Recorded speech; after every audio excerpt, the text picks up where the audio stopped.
दोस्तों ਅਸੀਂ दोबारा तो लाइव हो गया हूँ। We are on in the auditorium. ठीक है, audience full of pack. The programme is सभी को नमस्कार, सत श्री अकाल एंड गुड मॉर्निंग। हम आगे बढ़ें आज की कार्रवाई में, इसके पहले आप सभी को पता है कि बड़ी दुर्भाग्यपूर्ण घटना थोड़े दिन पहले लुधियाना में गैसपुरा में हुई। हमारे 11 शहरी मारे गए उस दिन।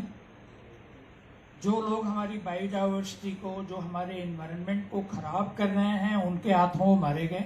तो सबसे पहले हम आप लोगों से निवेदन करेंगे कि आप अपनी जगह पर खड़े हो जाएं और 2 मिनट के लिए मौन रख करके उन 11 सपूतों को श्रद्धांजलि दें।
Welcome back.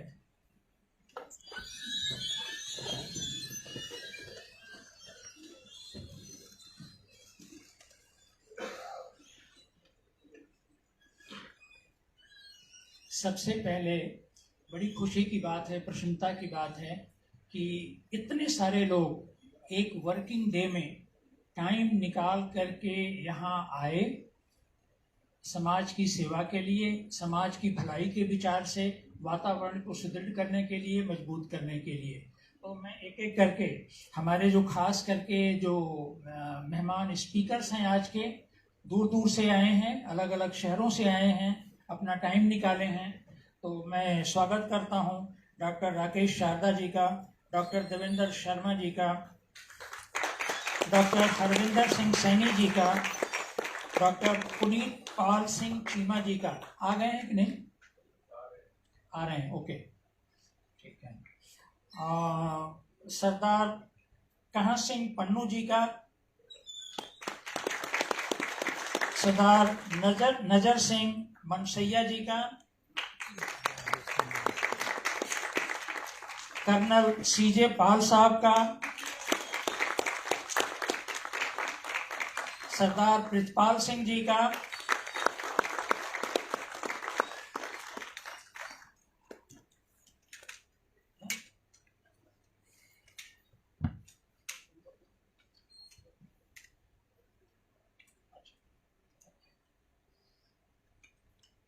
मुझसे नाम लेने में गलती हुई, सरदार नाजर सिंह मानसैया जी का मैंने ठीक से नाम नहीं लिया, बाबा जी ने करेक्ट किया हमको। देन कर्नल JS गिल साहब, हमारे ख्याल से कोई 1 या 2 स्पीकर अभी भी आने को हैं। तो दूसरा, ये जो बच्चे आए इतनी दूर से स्कूल के, इस भाव से आए कि इनको वातावरण के लिए कंट्रीब्यूट करना है, उनका स्वागत है। हमारे जो टीम के मेंबरान हैं उनका स्वागत है। हमारे टीम के मेंबरान, हम जितनी भी तारीफ करें उनकी बहुत कम है। आप सभी की, जो लोग भी यहाँ पर आए हुए हैं, हमको तो जैसे हमको कई दफे अगर थोड़ी सी वीकनेस लगती है, सुस्ती लगती है, तो जो हमारे मेंबरान हैं वो हमसे बड़ी बड़ी उम्र के भी जो हैं वो कितना आगे रहते हैं, हर जगह मौजूद रहते हैं। दैट एनर्जाइजेस एवरीबडी, सबको एनर्जी देते हैं, पीयर एनर्जी सबको मिलती है। हम और आगे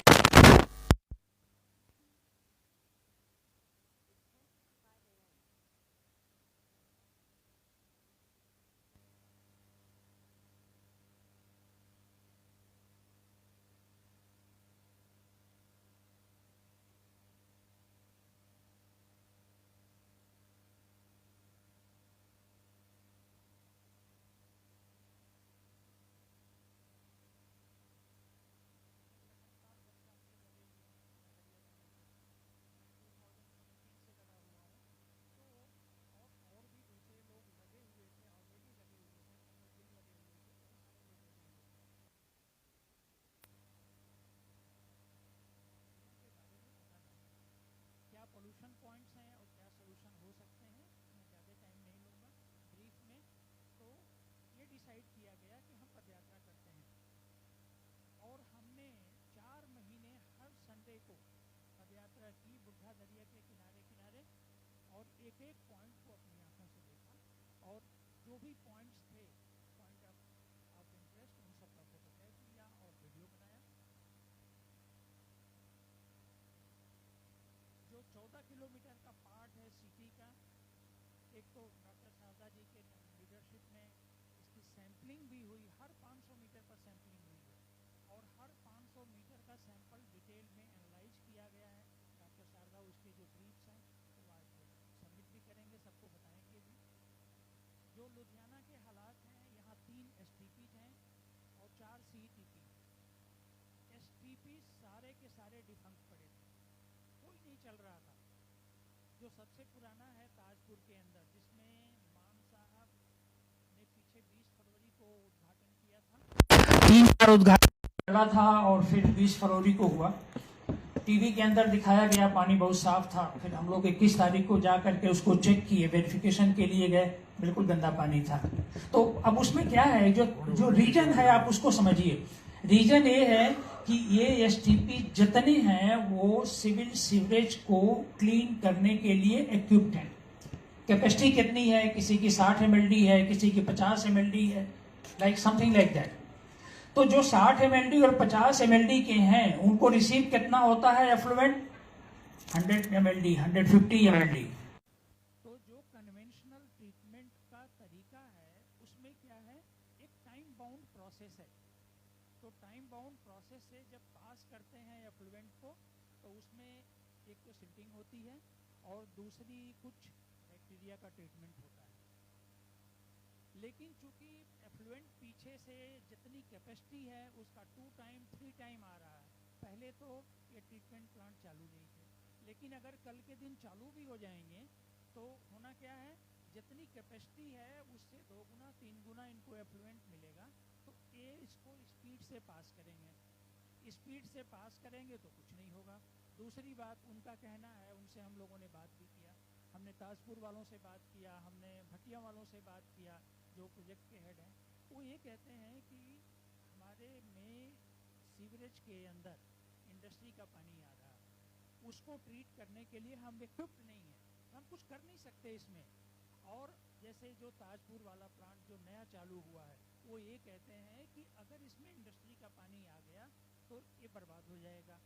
हमने पूछा आप करते क्या हो, बोले हमने स्कैनर लगा रखे हैं, ऑन वीडियो ऑन रिकॉर्ड है वहाँ के एम्प्लॉय, हमने स्कैनर लगा रखा है, वीडियो कैमरास लगा रखे हैं और जो भी पानी का कलर चेंज होता है त्यों ही हम बाईपास कर देते हैं, फिर हम प्लांट में नहीं जाने देते उसको। तो हमने कहा ताजपुर वालों की अंडरस्टैंडिंग है इंडस्ट्री के साथ में कि इंडस्ट्री सिर्फ रात को डिस्चार्ज देगी, दिन में नहीं देगी, लेकिन वो कहते हैं कि दिन में भी छोड़ देते हैं कभी कभी। तो हम लोग क्या है चौकन्ने रहते हैं और तुरंत ही प्लांट को बंद करके बाईपास कर देते हैं और रात में 100% बाईपास करते हैं। ये तो हो गया ताजपुर की बात। भटिया और बलोके की बात है, बलोके अंडर अपग्रेड है, भटिया में एक प्लांट चल रहा है आउट ऑफ 2, एक 60 mld एक 50 mld का है, उसमें से एक चल रहा है। वहाँ की हालत ये है, वहाँ कोई कंट्रोल नहीं है, कोई इंडस्ट्री से समझौता नहीं है, 24 घंटे इंडस्ट्री का पानी आता है। वो कहते हैं आपको साफ पानी देखना हो, हमने कहा आप काला पानी छोड़ रहे हो भीतर, तो कहने लगे कि हम कुछ कर नहीं सकते इसमें, इंडस्ट्री का पानी आएगा उसके लिए हम इक्विप्ड नहीं है तो हम कुछ भी नहीं कर सकते। अगर आपको साफ पानी देखना है तो मंडे को सुबह हो, संडे को बहुत सारी इंडस्ट्री बंद रहती हैं, तो मंडे को सुबह सुबह 8-9 बजे तक पानी साफ आता है। आप आकर के देख लो किसी भी दिन, हम लोग गए नहीं वैसे। तो जो चाहे बलोके हो, चाहे भटियां हो, चाहे ताजपुर का जो सिविल सीवरेज का प्लांट है, ये कुछ काम नहीं करते। सबसे बड़ा स्कैम ये है कि ये लोग बिना कुछ किए पूरी बिल चार्ज करते हैं और पैसा खूब कमाते हैं बिना कुछ किए।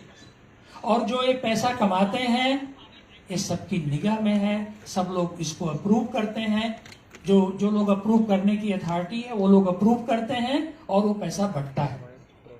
ये सबसे बड़ा कमाई का जरिया है। इंडस्ट्री से जो वसूली होती है सरकार की वो तो अलग है, लेकिन ये सबसे बड़ा जरिया है। सेम चीज सीईटीपीज का है। सीईटीपीज को 2014 में ministry of environment and forest central government से परमिशन लाइसेंस मिला 3 सीईटीपी डाइंग वालों को। उस लाइसेंस में लिखा हुआ है क्लियर कट कि they will install multi stage filtration and RO plant and there will be 0 liquid discharge, clearly mention है। 2016 में बहादुर के रोड वालों ने अप्रोच किया मिनिस्ट्री ऑफ एनवायरनमेंट को, having recommendation from Punjab pollution control board, कि हमारे पास पैसा नहीं है, इंडस्ट्री चलाने के लिए पैसा है लेकिन ट्रीटमेंट के लिए पैसा नहीं है, बैंक लोन नहीं दे रहा है, तो हमको थोड़ी मोहलत दी जाए। हम फेज 1 और फेज 2 दो में हम चालू करेंगे। फेज 1 के अंदर हम नॉर्मल एसबीआर प्लांट लगाएंगे और फेज 2 के अंदर 0 लिक्विड डिस्चार्ज कर देंगे। 2016 में परमिशन उनको दी गई। It was a criminal permission. Nobody has authority, neither central government nor state government, किसी के पास अथॉरिटी नहीं है कि आईपीसी इंडियन पेनल कोड के अंदर पनिशेबल, ये पनिशेबल क्राइम है। वाटर बॉडीज को पलूट करना, न्यूसेंस फैलाना, ये सारी चीजें पनिशेबल हैं। गवर्नमेंट अफसरान भी आईपीसी के दायरे में आते हैं। क्यों? वो जानबूझ करके गलत इंफॉर्मेशन को प्रोसेस करते हैं और उसको पास करते हैं।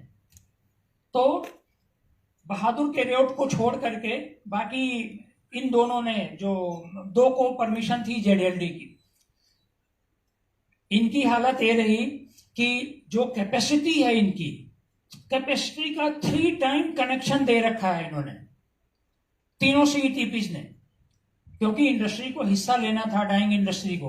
तो जब डाइंग का इंडस्ट्री को हिस्सा लेना था, से सपोज करिए कि आज किसी की डिस्चार्ज 100 लीटर का है, तो उसने कहा कि हम तो 10 लीटर डेली डिस्चार्ज करते हैं या 15 लीटर डिस्चार्ज करते हैं, तो वो शेयर खरीद लिया उसने उतने का। तो ये सारे के सारे, अब इनके साथ भी प्रॉब्लम है कि कल के दिन अगर जेडीएलडी लगा भी लेंगे ये इफेक्टिव नहीं होंगे, आज के दिन तो कुछ भी नहीं है। प्लस बहादुर के रोड को भी जो परमिशन दी गई 2016 के अंदर, 7 साल पहले, वो फर्स्ट स्टेज की परमिशन दी गई कि सेकंड स्टेज में आप जेडीएलडी करेंगे। उनका फर्स्ट स्टेज अभी तक चला जा रहा है, वैसे का वैसे चल रहा है, सेकंड स्टेज शुरू ही नहीं हुआ। तो ये हालत। और उनको भी ये परमिशन दी गई कि पानी का डिस्चार्ज आप खुद, जिम्मेदारी होगी आपकी, क्योंकि आप एसबीआर लगा रहे हो, तो खेती को देना हो, जिसको भी देना हो, सारे के सारे सीईटीपी वाले बुढ़ा दरिया के अंदर पानी छोड़। एक चौथा सीईटीपी है जेबीआर का। जेबीआर की जो कैपेसिटी थी 15 एमएलडी की थी, गिल साहब 15 एमएलडी की कैपेसिटी है उसकी, और शुरू में ही उन्होंने 25-30 एमएलडी की कनेक्शन दे दिए। तो अगर जेबीआर की कनेक्शन है आपके पास, जेबीआर से आप कनेक्टेड हैं, तो आप अपनी इलेक्ट्रोप्लेटिंग इंडस्ट्री चला सकते हैं। और अगर जेबीआर से आप कनेक्टेड नहीं है तो लीगली आप नहीं चला सकते। तो चाहे वो सीईटीपी का कनेक्शन हो, चाहे जेबीआर के सीईटीपी का कनेक्शन हो, ये लाइसेंस है टू किल। अगर वो कनेक्शन आपने ले लिया, आपकी जिम्मेदारी खत्म। तो जेबीआर वालों का ये कहना है कि फिर उसके बाद बहुत सारे जो इंडस्ट्रीज थी जिनका ओरिजिनली जेबीआर में कनेक्शन नहीं था, तो किसी पॉलिटिशियन ने, एमएलए ने, मिनिस्टर ने, सीनियर ब्यूरोक्रेट ने, गवर्नमेंट अफसरान ने, सबने सिफारिश लगा लगा के पैसा लेके कनेक्शन दिलवा दिया। अब जेबीआर वाला ये कहता है कि हम 15 एमएलडी का हमारा कनेक्शन है और अगर हम चलाना भी चाहें तो हम कुछ कर नहीं सकते, लिहाजा वो कुछ नहीं करते हैं, वो कुछ भी नहीं करते हैं। और जो भी कलेक्शन करते हैं वो टैंकर से, तो टैंकर से कलेक्शन करते हैं, टैंकर जेबीआर जाता ही नहीं है। अभी थोड़े दिन पहले जब ये गैसपुरा का कांड हुआ था तो हमारे एक मेंबर हैं गुरप्रीत जी, उन्होंने फोटो डाला कि नहर के किनारे अब डालना शुरू कर दिया है टैंकर्स ने। तो हमने कहा भाई आप पता करो, तो ये पता चला कि वेडनेसडे को डाल रहे हैं, वेडनेसडे की नाइट को। तो खैर थोड़ा सा पिंड वालों को मोटिवेट किया गया कि एतराज करो, ऑब्जेक्शन करो। तो ये हालत है, वो कहीं भी डाल देते हैं, कहीं किसी ओपन ड्रेन में शहर के बाहर डाल देते हैं। और दूसरी बात यह है कि जो कमजोर बस्तियां हैं, कमजोर आबादी है, अब सराभा नगर में आके नहीं डालेंगे, गुरुदेव नगर में नहीं डालेंगे, लेकिन जो थोड़ी कमजोर आबादी हैं वहां पर आके मेन होल का ढक्कन उठा करके उसके अंदर डालते हैं और सब लोग देखते हैं और सबको पता है। अभी कुछ नया एक पता चला कि एक टैंकर माफिया भी चालू हो गया है, ऐसा सुनने में आया है, मेरे पास पक्की खबर नहीं है, कि अदर देन जेबीआर वाले तो ये काम करते हैं, जिसको कनेक्शन देते हैं उसके यहां से वीकली कलेक्ट करते हैं एफ्लुएंट इलेक्ट्रोप्लेटिंग का। लेकिन अभी कुछ माफिया चालू हो गए हैं यहाँ लुधियाना के अंदर, टैंकर माफिया कहलाते हैं, और वो इंडिपेंडेंट ऑफ जेबीआर वो कलेक्ट करते हैं और कहीं डंप करते हैं, या तो सीवरेज के अंदर डंप करते हैं और या तो कहीं ओपन ड्रेन में डंप करते हैं, पता नहीं कहाँ कहाँ करते हैं। तो अब फिर उसके बाद हालत ये है कि तीनों के तीनों चारों सीईटीपीस ये कुछ नहीं करते हैं, पैसा पूरा लेते हैं, कमाई पूरी करते हैं, पैसे को बांटते हैं। और तो ये थोड़ा सा हमने बैकग्राउंड दिया जो हमको जो समझ आया। अभी हम आगे बढ़ते हैं।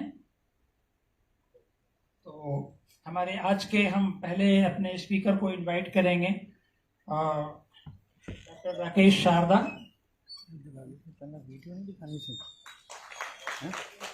ये डॉक्टर राकेश शारदा का परिचय मैं दे दूं, ये एग्रीकल्चर इंजीनियरिंग के अंदर पीएचडी हैं और ये हैं पीएयू के प्रिंसिपल साइंटिस्ट हैं और head of the agriculture engineering department हैं। काफी इनका लंबा चौड़ा है सीवी, अगर मैं बताता जाऊं, इन्हीं का नहीं सभी का, सब लोग जितने हमारे स्पीकर हैं सब लोग हाईली एक्लेम्ड हैं। तो अगर मैं सबका पढ़ना शुरू करूं तो हमको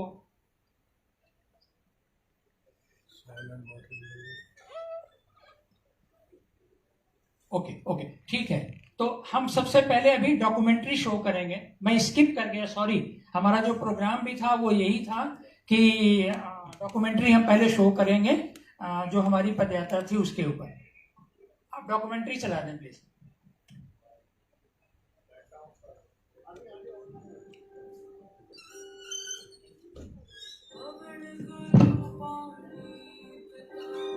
माता दर्द महत दिवस रात दोए दाई धारा खेले सबिर जगत चंगियां बुरियां पाचे कर महदूर करमिया पोपड़ी केने के दूर जिन्नी नामत आया गए मसकत काले नानक दे मुख उजले कीर्ति झुकी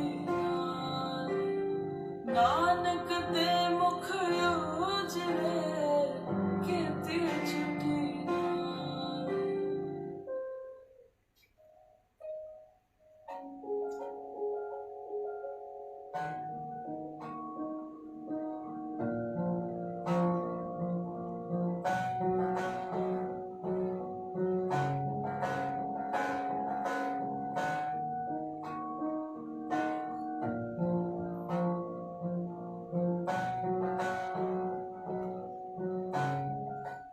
ਨਾਲਾ ਸਤਲੁਜ ਦੇ ਪਾਣੀ ਨੂੰ ਕਾਲੇ ਰੰਗ ਦਾ ਕਰ ਦਿੰਦਾ ਤੇ ਇਸ ਤੋਂ ਬਾਅਦ ਵਿੱਚ ਜਾਂਦੇ ਜਾਂਦੇ ਇਹ ਪਾਣੀ ਕਾਲਾ ਹੁੰਦਾ ਹੁੰਦਾ ਸਾਰਾ ਸ਼ਹਿਰਾਂ ਦਾ ਗੰਦ ਇਹਦੇ ਵਿੱਚ ਡਿੱਗਦਾ ਡਿੱਗਦਾ ਇਹ ਜਾਂਦਾ ਹੈ ਫਾਜ਼ਿਲਕਾ। ਤੇ ਫਾਜ਼ਿਲਕਾ ਦੇ ਇਲਾਕੇ 'ਚ ਕਦੇ ਤੁਸੀਂ ਜਾਓਗੇ ਮੇਰੇ ਨਾਲ। ਮੈਂ ਤਾਂ 2008-9 ਦਾ ਜਾਣਾ, ਜਦੋਂ ਮੈਂ ਰਾਜਨੀਤੀ 'ਚ ਵੀ ਨਹੀਂ ਸੀਗਾ। ਉਹਨਾਂ ਪਿੰਡਾਂ ਦੀ ਹਾਲਤ ਦੇਖਣ ਵਾਲੀ ਹੈ ਜਿੱਥੇ ਨਲਕਿਆਂ 'ਚੋਂ ਪਾਣੀ ਰੰਗ ਜਿਹੜਾ ਕਾਲੇ ਰੰਗ ਦਾ ਆਉਂਦਾ ਹੈ ਉਹੀ ਪੀਣਾ ਪੈਂਦਾ ਹੈ। ਤੁਸੀਂ ਹੈਰਾਨ ਹੋ ਜਾਓਗੇ ਉੱਥੋਂ ਦੀਆਂ ਕਹਾਣੀਆਂ ਸੁਣ ਕੇ ਕਿ ਜਦੋਂ ਬੱਚਾ ਪੈਦਾ ਹੋਣਾ ਹੁੰਦਾ ਹੈ ਤਾਂ ਉੱਥੇ ਖਿਡੌਣੇ ਨਹੀਂ ਲਿਆਂਦੇ ਜਾਂਦੇ, ਵੀਲ ਚੇਅਰ ਲਿਆਂਦੀ ਜਾਂਦੀ। ਹਰ ਘਰ 'ਚ ਵੀਲ ਚੇਅਰ ਹੈ।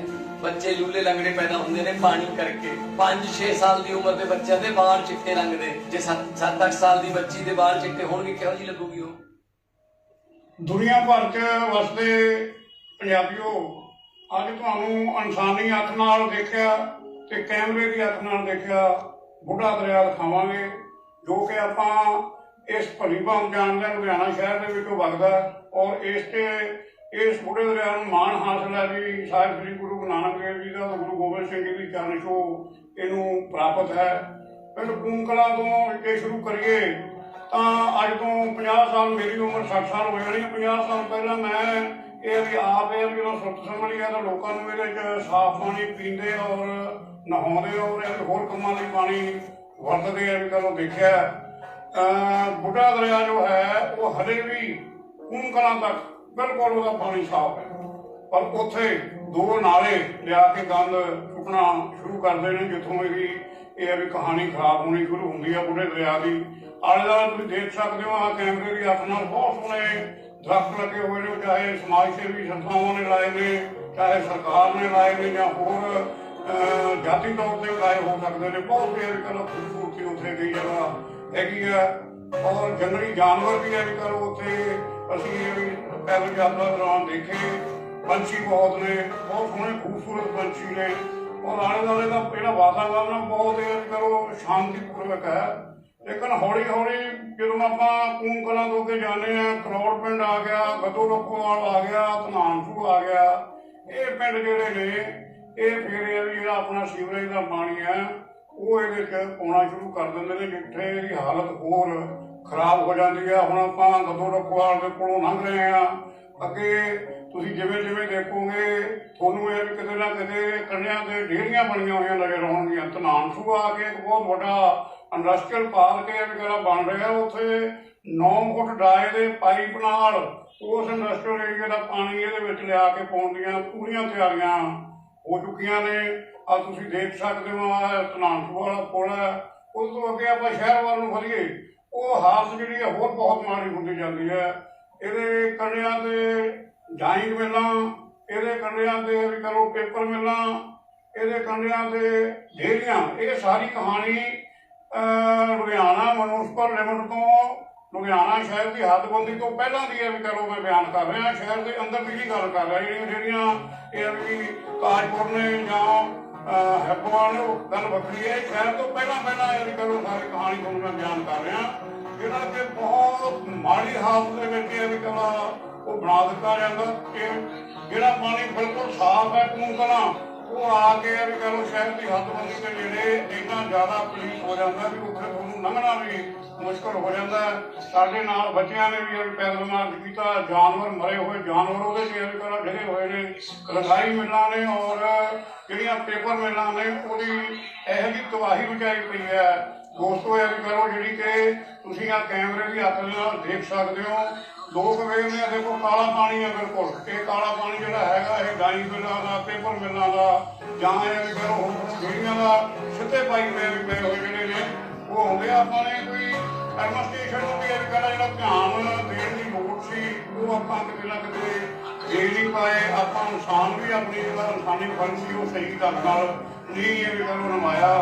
ਥੋੜ੍ਹੇ ਜਿਹੇ ਪੈਸਿਆਂ ਦੇ ਲਾਲਚ ਨਾਲ ਆਪਾਂ ਇਹ ਵੀ ਪਾਣੀ ਦੇ ਸਰੋਤਾਂ ਦੇ ਨੇੜੇ ਜਿਹੜਾ ਕਿ ਇਹ ਕਹਿਣਾ ਇਹਦੀ ਹਿਸਟਰੀ ਆ ਵੀ ਹਾਂ ਵੀ ਸਤਲੁਜ ਦੇ ਵਿੱਚੋਂ ਗੁਰੂ ਗੋਬਿੰਦ ਸਿੰਘ ਜੀ ਨੇ ਵੀ ਗੱਲ ਹੈ ਕਿ ਉਹਦੇ ਥੋੜ੍ਹੇ ਨਵੇਂ ਨੂੰ ਇਹ ਵੀ ਅੰਮ੍ਰਿਤ ਪਾਇਆ ਸੀ। ਆਪਾਂ ਉਸ ਅੰਮ੍ਰਿਤ ਦੇ ਪਾਣੀ ਨੂੰ ਤੁਹਾਡੇ ਸਾਹਮਣੇ ਤੁਸੀਂ ਦੇਖ ਸਕਦੇ ਹੋ ਕਿ ਇਹਦਾ ਕੀ ਹਾਲ ਆਪਾਂ ਬਣਾ ਰਹੇ ਆਪਾਂ ਇਨਸਾਨਾਂ ਨੇ ਬਣਾਇਆ ਥੋੜ੍ਹੇ ਜਿਹੇ ਲਾਲਚਾਂ ਕਰਕੇ ਵੀ ਹਾਂ ਵੀ ਆਪਣਾ ਪਾਣੀ ਦਾ ਡਿਸਪੋਜ਼ਲ ਜਿਹੜਾ ਹੈਗਾ ਆਪਾਂ ਡਾਈ ਆਪਣੇ ਦੇ ਕੰਢੇ ਤੇ ਲਾ ਲਓ, ਪੇਪਰ ਵਾਲੇ ਕੰਢੇ ਤੇ ਲਾ ਲਓ, ਡੇਅਰੀ ਕੰਢੇ ਤੇ ਬਣਾ ਲਓ। ਇਹ ਵੀ ਕਹਿੰਦਾ ਵੀ ਪਾਣੀ ਦੀ ਡਿਸਪੋਜ਼ਲ ਈਜ਼ੀ ਹੋ ਜੂਗੀ।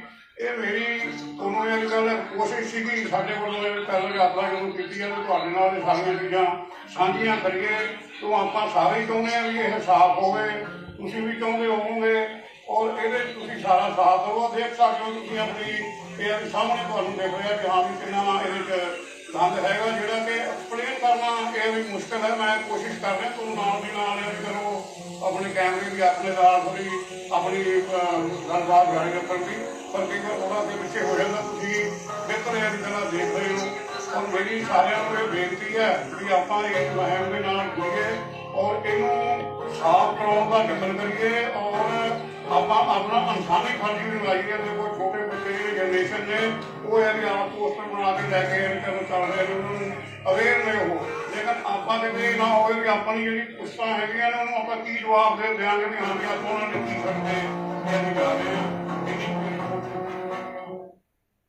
ਜਿਹੜਾ ਬੁੱਢਾ ਦਰਿਆ ਸੀ ਉਹ ਕਦੋਂ ਗੰਦਾ ਨਾਲਾ ਬਣ ਗਿਆ। ਤਮਾਸ਼ਾ ਖਤਮ, ਪੈਸਾ ਹਜ਼ਮ, ਉਹ ਕੰਮ ਚੱਲਦਾ ਰਿਹਾ। ਕਿਸੇ ਨੇ ਇਸ ਇਲਾਕੇ ਦੇ ਗਰੀਬਾਂ ਦੇ ਬੱਚਿਆਂ ਦੀ ਸਿਹਤ ਬਾਰੇ ਨਹੀਂ ਸੋਚਿਆ, ਇਸ ਇਲਾਕੇ ਦੇ ਲੋਕਾਂ ਦੀ ਸਿਹਤ ਬਾਰੇ ਨਹੀਂ ਸੋਚਿਆ ਕਿ ਕਾਲੇ ਰੰਗ ਦਾ ਪਾਣੀ, ਕਿੰਨੀ ਗੰਦਗੀ ਇਹ ਇਲਾਕਾ ਜਿਹੜਾ ਚੱਲ ਰਿਹਾ ਹੈ, ਕਿਸੇ ਨੇ ਨਹੀਂ ਸੋਚਿਆ। ਇਹਦੇ ਵਿੱਚ ਇਸ ਤੋਂ ਇਹ ਚੋਂ ਜਿਹੜਾ ਪਾਣੀ ਨਿਕਲੂਗਾ ਤੁਸੀਂ ਦੇਖ ਸਕਦੇ ਹੋ, ਆਊਗਾ ਬਿਲਕੁਲ ਕਾਲੇ ਰੰਗ ਦਾ, ਕਿਉਂਕਿ ਪੂਰਬੀ ਚ ਹੈ ਤਾਂ ਬੁੱਢੇ ਨਾਲੇ ਨੂੰ ਇੱਥੇ ਹੀ ਬੁੱਢੇ ਨਾਲੇ ਦਾ ਪਾਣੀ ਇਹਦੇ ਵਿੱਚ 6-7 ਸਟੇਜਾਂ ਤੇ ਟ੍ਰੀਟ ਹੋ ਕੇ ਮੈਂ ਦੇਖ ਕੇ ਆਇਆ। ਤੁਸੀਂ ਆ ਦੇਖ ਲਿਓ, ਵੀਡੀਓ ਦੇਖਿਓ। ਉਹਦੇ ਚ ਆਕਸੀਜਨ ਵੀ ਬਲੋਅਰ ਰਾਹੀਂ ਭਰ ਕੇ ਤੇ ਬਿਲਕੁਲ ਜਿਵੇਂ ਆਮ ਪਾਣੀ ਹੁੰਦਾ ਹੈ 3-4 ਸਟੇਜਾਂ ਤੇ ਜਾ ਕੇ ਕਾਲੇ ਰੰਗ ਦੇ ਪਾਣੀ ਨੂੰ ਬਿਲਕੁਲ ਜਿਵੇਂ ਆਮ ਪਾਣੀ ਹੁੰਦਾ ਆਪਣੇ ਨਲਕਿਆਂ ਚ ਆਪਣੇ ਟਿਊਬਵੈਲਾਂ ਚ ਹੁੰਦਾ ਉਸ ਤਰ੍ਹਾਂ ਦਾ ਪਾਣੀ ਵਾਪਸ ਬੁੱਢੇ ਨਾਲੇ ਦੇ ਵਿੱਚ ਜਾਊਗਾ। ਤਾਂ ਬੁੱਢਾ ਨਾਲੇ ਦਾ ਰੰਗ ਜਿਹੜਾ ਅੱਜ ਤੋਂ ਹੀ ਥੋੜਾ ਥੋੜਾ ਹੌਲੀ ਹੌਲੀ ਬਦਲਣ ਲੱਗ ਜਾਊਗਾ।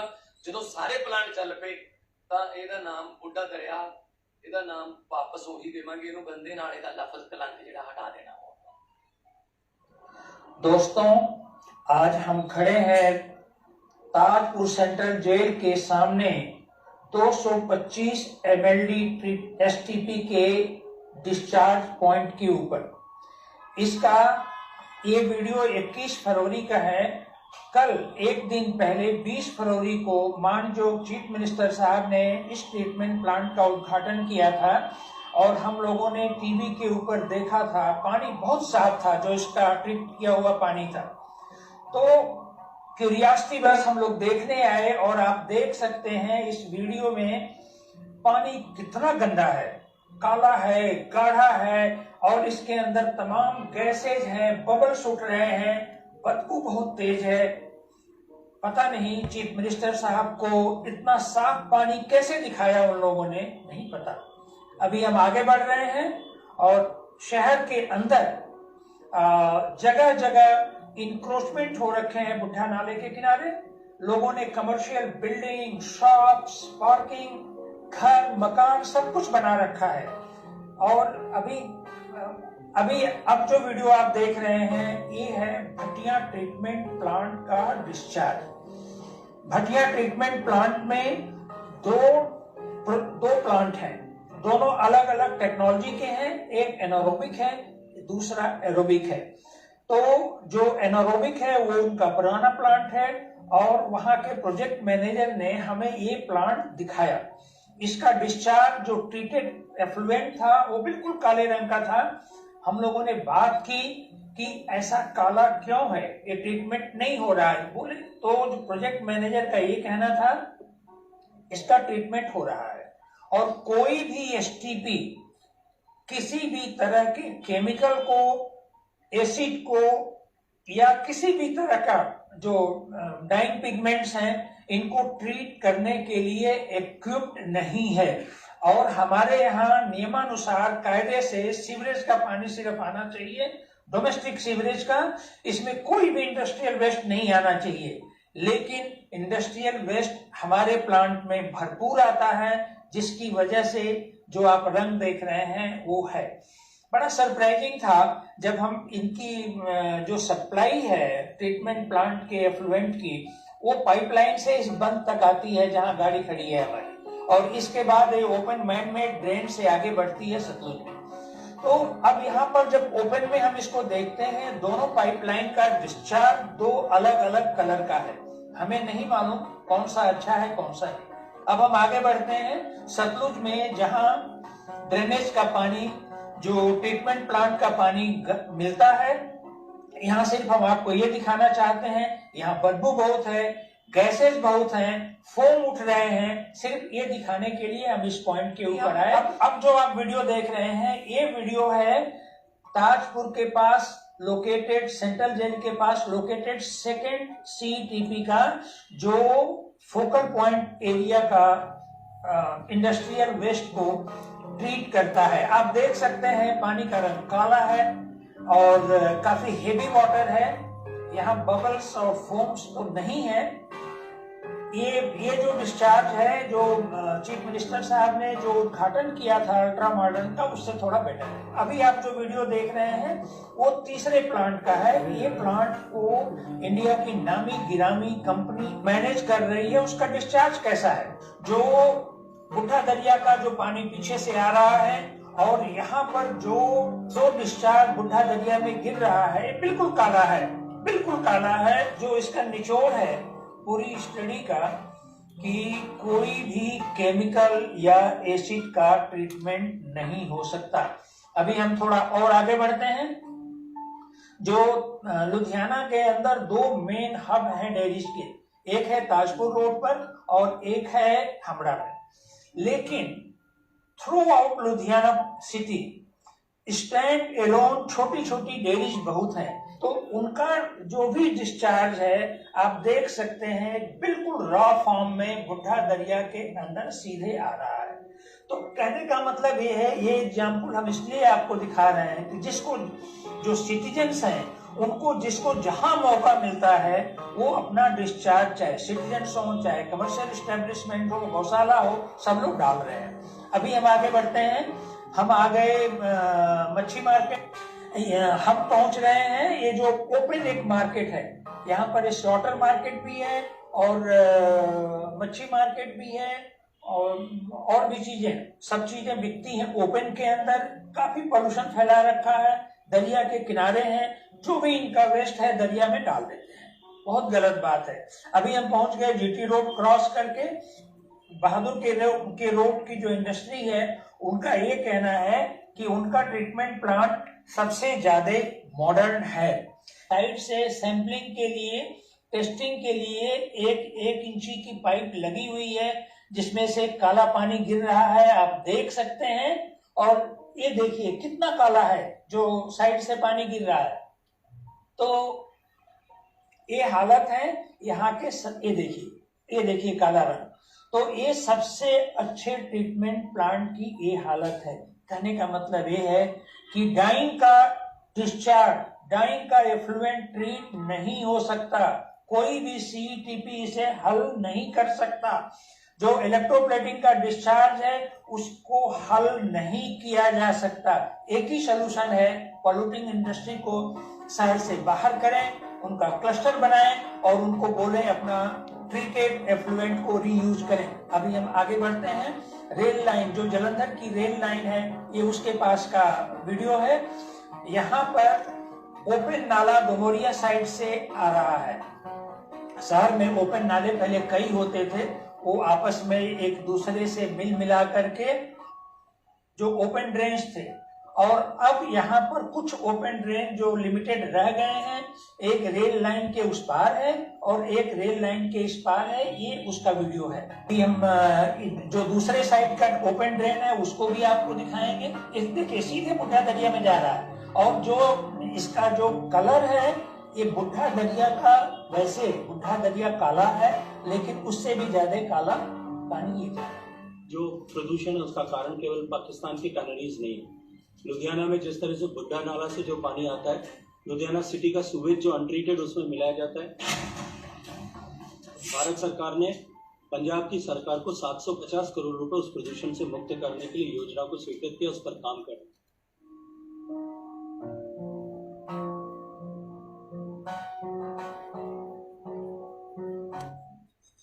मैं बुढ़ा दरिया हाँ, मैं बेबस ते लाचार हाँ, मैनू कोड़ हो गया है, मैं थक गया हाँ इस शहर दा गंद ढोंदे ढोंदे। मैनू याद आउंदा है ओ मंजर जदों मेरे अंदर साफ पानी सी, ਜਲ ਜੀਵ ਤੇ ਮੱਛੀਆਂ ਖੇਡਦੀਆਂ ਸੀ ਮੇਰੀ ਗੋਦ ਵਿੱਚ। ਤੁਹਾਡੇ ਪੁਰਖੇ ਨਹਾਉਂਦੇ ਸੀ ਮੇਰੇ ਅੰਦਰ, ਗਰਮੀ ਵਿੱਚ ਠੰਡਕ ਪਾਉਂਦੇ ਸੀ। ਤੇ ਫੇਰ ਮੇਰੇ ਕੁਝ ਵਿਗੜੇ ਬੱਚਿਆਂ ਨੇ ਮੈਨੂੰ ਨਾਲਾ ਬਣਾ ਦਿੱਤਾ। ਮੇਰੇ ਜੀਵਾਂ ਨੇ ਦਮ ਤੋੜ ਦਿੱਤਾ ਤੇ ਹੁਣ ਮੇਰੀਆਂ ਰਗਾਂ ਵਿੱਚ ਜ਼ਹਿਰ ਦੌੜਦਾ ਹੈ। ਜਾਨਵਰਾਂ ਦੀ ਗੰਦਗੀ, ਸ਼ਹਿਰ ਦੀ ਗੰਦਗੀ ਤੇ ਜ਼ਹਿਰੀਲੇ ਰਸਾਇਣ ਵਹਿੰਦੇ ਨੇ ਇੱਥੇ। ਦੀ ਦੁੱਖ ਭਰੀ ਪੁਕਾਰ ਸੁਣੋ, ਮੇਰੀ ਦਰਦ ਭਰੀ ਆਵਾਜ਼ ਸੁਣੋ। ਨਾ ਸੁੱਟੋ ਮੇਰੇ ਅੰਦਰ ਪਲਾਸਟਿਕ, ਦਮ ਘੁੱਟਦਾ ਹੈ ਮੇਰਾ। ਨਾ ਪਾਓ ਮੇਰੇ ਅੰਦਰ ਫੈਕਟਰੀਆਂ ਦਾ ਜ਼ਹਿਰ, ਨਾ ਪਾਓ ਮੇਰੇ ਅੰਦਰ ਡੇਅਰੀਆਂ ਦਾ ਗੰਦਾ ਪਾਣੀ, ਨਾ ਪਾਓ ਮੇਰੇ ਅੰਦਰ ਘਰਾਂ ਦਾ ਕੂੜਾ ਕਰਕਟ, ਨਾ ਪਾਓ ਜਾਨਵਰਾਂ ਤੇ ਇਨਸਾਨਾਂ ਦਾ ਮਲ। ਮੈਂ ਬੁੱਢਾ ਦਰਿਆ ਹਾਂ, ਪਰ ਅੱਜ ਲੋਕ ਮੈਨੂੰ ਗੰਦਾ ਨਾਲਾ ਕਹਿੰਦੇ ਨੇ। ਮੇਰੇ ਬੱਚਿਓ, ਮੇਰੀ ਸਾਰ ਲਓ, ਮੈਨੂੰ ਨਾਲੇ ਤੋਂ ਫਿਰ ਤੋਂ ਦਰਿਆ ਬਣਾਓ। ਮੈਂ ਬੁੱਢਾ ਦਰਿਆ ਹਾਂ, ਮੇਰੀ ਸਾਰ ਲਓ।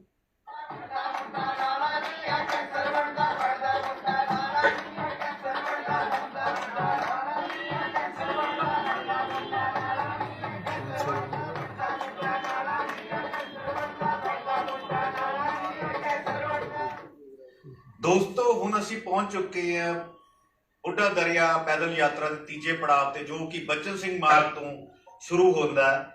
ਤੇ ਤੁਹਾਨੂੰ ਅੱਗੇ ਦੀ ਅਸੀਂ ਜਾਣਕਾਰੀ ਦਿੰਦੇ ਹਾਂ ਕਿ ਜਿਵੇਂ ਜਿਵੇਂ ਸਾਡੇ ਨਾਲ ਪਿੰਡ ਦੇ ਲੋਕ ਜੁੜਦੇ ਗਏ, ਜਿਵੇਂ ਜਿਵੇਂ ਪਦ ਯਾਤਰਾ ਅੱਗੇ ਵੱਧਦੀ ਗਈ, ਹਾਲਾਤ ਬਹੁਤ ਜ਼ਿਆਦਾ ਬੱਤਰ ਹੁੰਦੇ ਗਏ। ਜੰਗਲਾਤ ਦਾ ਸਾਹਮਣਾ ਕਰਨਾ ਪਿਆ ਵਲੰਟੀਅਰਸ ਨੂੰ, ਬੜਾ ਔਖੇ ਝਾੜੀਆਂ, ਕੰਟੀਲੇ ਰਾਸਤੇ ਪਾਰ ਕਰਨੇ ਪਏ। ਔਰ ਉਸ ਤੋਂ ਵੱਧ ਜਿਹੜੇ ਆਸ-ਪਾਸ ਗੰਦਗੀ ਦੇ ਢੇਰ ਹੈ, ਉਹਦਾ ਵੀ ਬਹੁਤ ਜ਼ਿਆਦਾ ਸਾਹਮਣਾ ਕਰਨਾ ਪਿਆ। ਰਸਤੇ ਔਖੇ ਸੀ, ਪਰ ਵਲੰਟੀਅਰ ਦੇ ਹੌਸਲੇ ਵੀ ਬਹੁਤ ਬੁਲੰਦ ਸੀ। ਯਾਤਰਾ ਜਿਵੇਂ ਜਿਵੇਂ ਅੱਗੇ ਵਧਦੀ ਗਈ, ਜੋ ਹਾਲਾਤ ਦੇਖੇ, ਜੋ ਬੁੱਢਾ ਦਰਿਆ ਨੂੰ ਕਿਸੇ ਟਾਈਮ ਕਿਹਾ ਜਾਂਦਾ ਸੀ ਕਿ ਜਲ ਦੀ ਧਾਰਾ ਵਗਦੀ ਸੀ, ਨੀਰ ਜਲ ਬਿਲਕੁਲ ਸਵੱਛ, ਉਹ ਬਹੁਤ ਜ਼ਿਆਦਾ ਹਾਲਾਤ ਮਾੜੇ ਹੁੰਦੇ ਗਏ। ਯਾਨੀ ਇਸ ਤਰ੍ਹਾਂ ਦੇ ਹਾਲਾਤ ਦੇਖੇ ਜਿਹਦੇ ਵਿੱਚ ਬੁੱਢੇ ਦਰਿਆ ਦੇ ਵਿੱਚ ਇੰਨਾ ਕੂੜਾ ਕਰਕਟ ਸੀ ਕਿ ਲੋਕ ਉਹਦੇ ਵਿੱਚ ਆਸ-ਪਾਸ ਕ੍ਰਾਸ ਕਰ ਰਹੇ ਸੀ। ਔਰ ਉਹਦੇ ਤੋਂ ਵੱਧ ਹਾਲਾਤ ਇੰਨੇ ਜ਼ਿਆਦਾ ਅੱਗੇ ਜਾ ਕੇ ਵੱਧਦੇ ਕਿ ਡੈਰੀਆਂ ਦਾ ਜਿਹੜਾ ਪਾਣੀ, ਡੈਰੀਆਂ ਦਾ ਜਿਹੜਾ ਇਨਫਲੂਐਂਸ ਕੀਤਾ ਹੋਇਆ ਪਾਣੀ ਹੈ, ਉਹ ਵਗ ਰਿਹਾ, ਬੁੱਢੇ ਦਰਿਆ ਨੂੰ ਹੋਰ ਜ਼ਿਆਦਾ ਖਰਾਬ ਕਰ ਰਿਹਾ। ਯਾਤਰਾ ਜਿਵੇਂ ਜਿਵੇਂ ਅੱਗੇ ਵੱਧਦੀ ਜਾ ਰਹੀ ਹੈ, ਮੌਸਮ ਦੇ ਵਿੱਚ ਤਬਦੀਲੀ ਆ ਰਹੀ ਹੈ ਔਰ ਹਾਲਾਤ ਜਿਹੜੇ ਯਾਤਰਾ ਦੇ ਬਹੁਤ ਔਖੇ ਹੋਈ ਜਾ ਰਹੇ ਹੈ।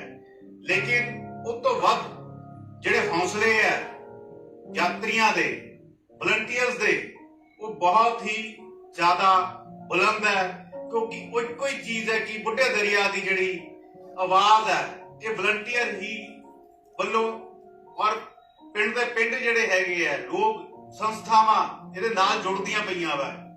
ਜਿਵੇਂ ਜਿਵੇਂ ਤੁਸੀਂ ਦੇਖ ਰਹੇ ਹੋ ਦੋਸਤੋ, ਇਹ ਦਰਿਆ ਦੇ ਨਾਲ ਨਾਲ ਗੰਦਗੀ ਦੇ ਢੇਰ, ਯਾਨੀ ਜੋ ਸਰਕਾਰਾਂ ਕੁਝ ਸਾਫ਼ ਕਰਦੀ ਹੈ ਇਸ ਚੀਜ਼ ਨੂੰ, ਉਹ ਦੇਖਣ ਲਈ ਲੱਗਦਾ ਸਾਫ਼ ਹੈ, ਲੇਕਿਨ ਜਦੋਂ ਤੁਸੀਂ ਇਹ ਹਾਲਾਤ ਬਿਲਕੁਲ ਦਰਿਆ ਦੇ ਲਾਗੇ ਜਾਂਦੇ ਹੋ ਤਾਂ ਪਤਾ ਲੱਗਦਾ ਕਿ ਕਿਵੇਂ ਢੇਰ ਦੇ ਢੇਰ ਲੱਗੇ ਹੋਏ ਆ। 5-5 ਫੁੱਟ ਤੋਂ ਲੈ ਕੇ 10-10 ਫੁੱਟ ਦੇ ਗੰਦਗੀ ਦੇ ਢੇਰ ਲੱਗੇ ਹੋਏ ਆ।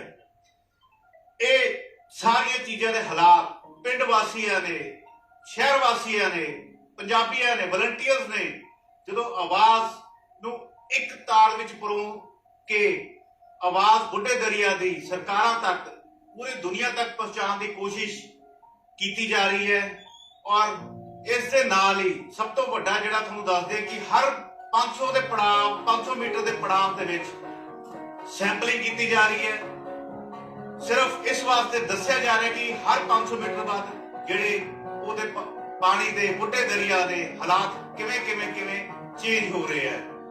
ਜਿਵੇਂ ਜਿਵੇਂ ਅੱਗੇ ਪਦ ਯਾਤਰਾ ਵੱਧਦੀ ਜਾ ਰਹੀ ਹੈ, ਇਹਦੇ ਵਿੱਚ ਇੱਕ ਹੋਰ ਸ਼ਲਾਘਾਯੋਗ ਦੱਸਣ ਦੀ ਸਾਨੂੰ ਖੁਸ਼ੀ ਹੁੰਦੀ ਹੈ ਕਿ ਇੱਕ ਰਸਤੇ ਬਚਨ ਸਿੰਘ ਮਾਰਗ ਤੋਂ ਲੈ ਕੇ ਬੱਲੀਪੁਰ ਦਾ ਜਿਹੜਾ ਸਟ੍ਰੈਚ ਹੈ 18 ਕਿਲੋਮੀਟਰ ਦਾ ਹੈ, ਇਹਦੇ ਵਿੱਚ ਸਰਕਾਰ ਦੁਆਰਾ ਕਬਜ਼ੇ ਮੁਕਤ ਕੀਤੀ ਹੋਈ ਜ਼ਮੀਨ ਤੇ ਪੇੜ ਪੌਦੇ ਲਗਾਏ ਜਾ ਰਹੇ ਹੈ, ਛੋਟੇ ਛੋਟੇ ਜੰਗਲ ਬਣਾਏ ਜਾ ਰਹੇ ਹੈ, ਜਿਹਦੇ ਸਦਕੇ ਕਿ ਆਸ-ਪਾਸ ਹਰਿਆਵਲ ਬਹੁਤ ਜ਼ਿਆਦਾ ਦੇਖਣ ਨੂੰ ਮਿਲੇਗੀ ਆਉਣ ਵਾਲੇ ਟਾਈਮ। ਔਰ ਇਹ ਤੋਂ ਜ਼ਿਆਦਾ ਵੱਡੇ ਕਾਰਪੋਰੇਟ ਘਰਾਣੇ ਵੀ ਇਸ ਮੁਹਿੰਮ ਦੇ ਪਾਰਟ ਬਣ ਰਹੇ ਹੈ। ਉਸ ਨੂੰ ਦੇਖ ਕੇ ਆਮ ਪਬਲਿਕ ਦਾ ਹੌਸਲਾ ਬੁਲੰਦ ਹੁੰਦਾ ਹੈ। ਆ ਸਤਲੁਜ ਦਰਿਆ ਆ ਰਿਹਾ ਜੀ,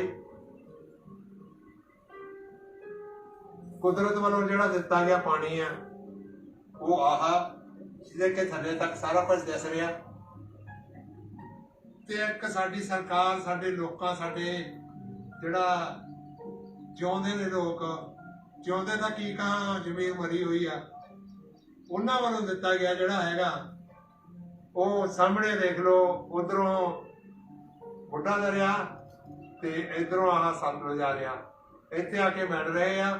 ਆਹ ਪਾਣੀ ਜਿਹੜਾ ਹੈਗਾ ਇਹ ਬੁੱਢੇ ਦਰਿਆ ਦਾ ਸਾਫ਼ ਆ ਤੇ ਨਾਲ ਦੀ ਨਾਲ ਹੀ ਤੁਸੀਂ ਦੇਖੀ ਜਾਓਗੇ ਕਿ ਕੀ ਇਹਦਾ ਹਾਲਤ ਹੋ ਰਹੀ ਆ। ਤੇ ਆਹ ਹੁਣ ਇਹਦਾ ਰੰਗ ਚੜ ਗਿਆ। ਸਤਲੁਜ ਦਾ ਬੁੱਢੇ ਦਰਿਆ ਤੇ ਨਹੀਂ ਚੜ ਸਕਿਆ, ਪਰ ਬੁੱਢੇ ਦਰਿਆ ਦਾ ਜਿਹੜਾ ਹੈਗਾ ਰੰਗ ਉਹ ਸਤਲੁਜ ਤੇ ਚੜ ਗਿਆ। ਇੱਕ ਕੁਦਰਤ ਦੀ ਦੇਣ, ਇੱਕ ਆਹ ਇੱਥੋਂ ਦੇ ਰੱਬ ਦੀ ਦੇਣ, ਜਿਹੜੇ ਆਪਣੇ ਆਪ ਨੂੰ ਰੱਬ ਸਮਝਦੇ ਆ ਤੇ ਆਪਣੀ ਜ਼ਿੰਮੇਵਾਰੀ ਨਹੀਂ ਨਿਭਾਉਂਦੇ। ਆਹ ਪਾਣੀ ਆ, ਇੱਥੋਂ ਕੁਛ ਨਹੀਂ ਦਿਸ ਰਿਹਾ।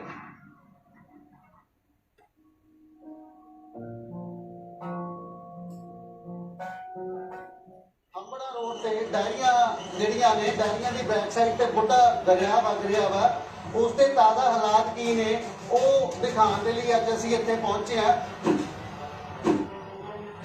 ਆਪਾਂ ਜਿਹੜਾ ਹੱਸਦਾ ਵਸਦਾ ਪੰਜਾਬ ਦੀ ਗੱਲ ਕਰਦੇ ਸੀ, ਜਿਹੜੇ ਆਪਾਂ ਪੰਜ ਆਬ ਦੀ ਗੱਲ ਕਰਦੇ ਸੀ, ਉਹ ਪੰਜ ਆਬ ਤੋਂ ਇੱਕ ਆਬ ਜਿਹੜਾ ਸਤਲੁਜ ਹੈ, ਤੇ ਆਪਾਂ ਲੁਧਿਆਣੇ ਤੋਂ ਉਹ ਗੰਦਗੀ ਪਾਉਣੀ ਸ਼ੁਰੂ ਕਰ ਦਿੰਦੇ ਹਾਂ। ਲੁਧਿਆਣਾ ਬਲੌਕ ਦੇ ਏਰੀਏ ਤੋਂ ਗੰਦਗੀ ਪਾਉਣੀ, ਪਰ 60% ਤੋਂ ਜ਼ਿਆਦਾ ਗੰਦਗੀ ਜਿਹੜੀ ਹੈ ਨਾ, ਪ੍ਰਦੂਸ਼ਣ ਜਿਹੜਾ ਸਤਲੁਜ ਦਾ ਉਹ ਲੁਧਿਆਣਾ ਕਰ ਰਿਹਾ। ਇਹ ਚੰਦ ਇੱਕ ਲੋਕ ਨੇ ਜਿਹੜੇ ਕਿ ਕਰੋੜਾਂ ਲੋਕਾਂ ਨੂੰ ਇਫੈਕਟ ਕਰ ਰਹੇ ਆ, ਔਰ ਪੂਰੀ ਤਰ੍ਹਾਂ ਨਾਲ ਇਫੈਕਟ ਕਰ ਰਹੇ ਆ। ਇਹਦੇ ਨਾਲ ਜਾ ਕੇ ਦੇਖ ਲਓ ਲੋਕਾਂ ਨੂੰ ਕਿੱਦਾਂ ਬਿਮਾਰੀਆਂ ਫੈਲੀਆਂ ਹੋਈਆਂ, ਕੈਂਸਰ ਫੈਲ ਰਿਹਾ, ਕਾਲਾ ਪੀਲੀਆ ਫੈਲ ਰਿਹਾ, ਸਕਿਨ ਦੇ ਰੋਗ। ਇਸ ਕਿਨਾਰੇ ਦੇ ਉੱਤੇ ਤੁਸੀਂ ਵੇਖ ਸਕਦੇ ਹੋ ਹਾਲਾਤ ਕੀ ਨੇ। ਐਨਕਰੋਚਮੈਂਟ ਇੰਨੀ ਕੁ ਹੋ ਚੁੱਕੀ ਹੈ ਕਿ ਬੁੱਢੇ ਦਰਿਆ ਦੇ ਕਿਨਾਰੇ ਤੱਕ ਖਾ ਲਏ ਹੈ। ਇਹ ਉਹ ਸਪੌਟ ਹੈ ਜਿੱਥੇ ਹੰਬੜਾ ਰੋਡ ਦੀਆਂ ਡਾਇਰੀਜ਼ ਨੇ, ਉਹਨਾਂ ਦੀ ਜਿਹੜੀ ਵੇਸਟੇਜ ਹੈ ਬੁੱਢੇ ਦਰਿਆ ਦੇ ਵਿੱਚ ਮਿਕਸ ਹੁੰਦੀ ਹੈ। ਔਰ ਤੁਸੀਂ ਹਾਲਾਤ ਦੇਖ ਸਕਦੇ ਹੋ ਕਿੰਨੀ ਸਪੀਡ ਦੇ ਨਾਲ ਜਿਹੜੀ ਗੰਦਗੀ ਹੈ, ਪਾਣੀ ਹੈ ਜਿਹੜਾ ਇਸ ਦੇ ਵਿੱਚ ਮਿਕਸਅਪ ਹੋ ਰਿਹਾ। ਲੁਧਿਆਣਾ ਪੂਰਾ ਦਾ ਪੂਰਾ ਧਰਤੀ ਦਾ ਪਾਣੀ ਪ੍ਰਦੂਸ਼ਿਤ ਹੋ ਚੁੱਕਿਆ। ਬੁੱਢੇ ਦਰਿਆ ਨੇ ਕੀਤਾ ਉਹ ਸਾਰਾ ਪੀਣ ਵਾਲਾ ਪਾਣੀ, ਇਹਦੇ ਕੋਈ ਪੀਣ ਦੇ ਯੋਗ ਹੀ ਹੈ ਨਹੀਂ। ਕਾਰਪੋਰੇਸ਼ਨ ਦਾ ਪੂਰਾ ਕੋਈ ਆਲਟਰਨੇਟ ਪਲਾਨ ਨਹੀਂ ਸੀ। ਪ੍ਰੋਜੈਕਟ ਸ਼ੁਰੂ ਕਰਾ ਲਿਆ, ਪ੍ਰੋਜੈਕਟ ਰਿਪੋਰਟ ਬਣ ਗਈ ਵੀ ਇਸ ਦਰਮਿਆਨ ਸਾਲ, 1.5 ਸਾਲ, 2 ਸਾਲ ਦਾ ਜਦੋਂ ਪ੍ਰੋਜੈਕਟ ਚੱਲਣਾ ਹੈ ਤੇ ਗੰਦਗੀ ਨੂੰ ਅਸੀਂ ਕਿਵੇਂ ਡੀਲ ਕਰਨਾ ਹੈ। ਇਹ ਨਹੀਂ ਵੀ ਅਸੀਂ ਲੋਕਾਂ ਨੂੰ ਮਰਨ ਵਾਸਤੇ ਪੂਰਾ ਪ੍ਰਦੂਸ਼ਿਤ ਪਾਣੀ ਲੋਕਾਂ ਸਤਲੁਜ 'ਚ ਛੱਡ ਦੇਣਾ, ਕਿਉਂਕਿ ਡੈਰੀਆਂ ਦਾ ਜਿੰਨਾ ਗੋਹਾ ਹੈ, ਜਦੋਂ ਗਾੜਾ ਗੋਹਾ ਆਪਾਂ ਵਿੱਚ ਸੁੱਟ ਦਿੰਦੇ ਆ, ਟ੍ਰੀਟਮੈਂਟ ਪਲਾਂਟ 'ਚ ਜਾਂਦਾ, ਟ੍ਰੀਟਮੈਂਟ ਪਲਾਂਟ ਚੋਕ ਹੋ ਜਾਂਦੇ, ਉਹ ਖਤਮ ਹੋ ਜਾਂਦੇ ਐਸਟੀਪੀ। ਤੋਂ ਇਹ ਜਿਹੜੀਆਂ ਡੈਰੀਆਂ ਹੈਗੀਆਂ, ਅਸੀਂ ਇਹਨਾਂ ਨੂੰ ਬਾਰ-ਬਾਰ ਕਹਿ ਰਹੇ ਹਾਂ ਵੀ ਇਹ ਪ੍ਰੋਜੈਕਟ ਤੁਹਾਡਾ ਸਕਸੈਸਫੁਲ ਨਹੀਂ ਹੋਣਾ ਜੇ ਡੈਰੀਆਂ ਅੰਦਰ ਰਹਿਣਗੀਆਂ, ਕਿ ਲੋਕਾਂ ਨੇ ਗੋਹਾ ਪਾਉਣੋਂ ਨਹੀਂ ਹਟਣਾ। ਪੰਜਾਬ ਦੇ ਵਿੱਚ 170 ਬਲਾਕ ਪਾਣੀ ਦੇ ਸੋਇਲ ਵਾਟਰ ਤੇ ਕਹਿੰਦੇ ਹੈਗੇ ਆ, ਉਹਦੇ ਵਿੱਚੋਂ 136 ਆਲਰੇਡੀ ਪ੍ਰਦੂਸ਼ਿਤ ਹੋ ਗਏ, ਰਹਿ ਗਈਆਂ ਸਾਡੇ ਕੋਲ। ਸਟ੍ਰਿਕਟਨੈਸ ਜਦ ਤੱਕ ਨਹੀਂ ਹੁੰਦੀ, ਇਹ ਚੰਦ ਇੱਕ ਲੋਕ ਪੈਸੇ ਦੇ ਲਾਲਚ ਦੇ ਵਿੱਚ ਜਿਹੜੇ ਆ ਕੁਝ 100 ਜਾਂ ਕੁਝ 1000 ਕਹਿ ਲਓ, ਇਹ ਕਰੋੜਾਂ ਨੂੰ ਕੱਟ ਕਰ ਰਹੇ ਆ, ਕਰੋੜਾਂ ਨੂੰ ਮਾਰੇ ਜਾ ਰਹੇ ਨੇ ਲੋਕੀ ਇਹਦੇ ਉੱਤੇ।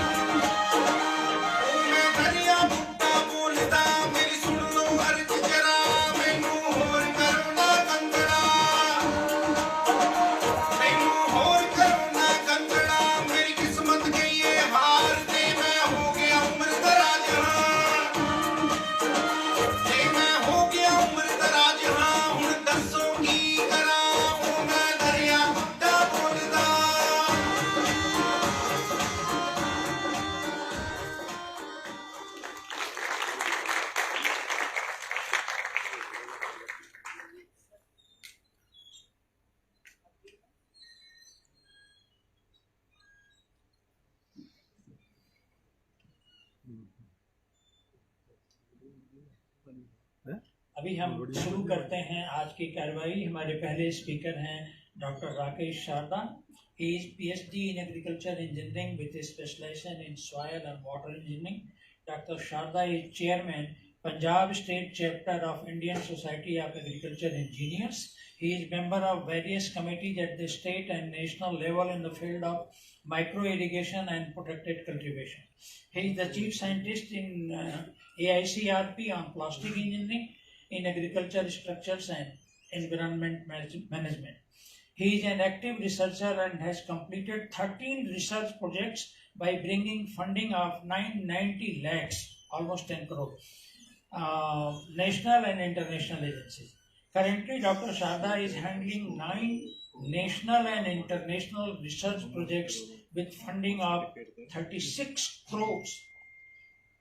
He is the principal investigator in 6 projects and co-principal investigator in the remaining 3 projects.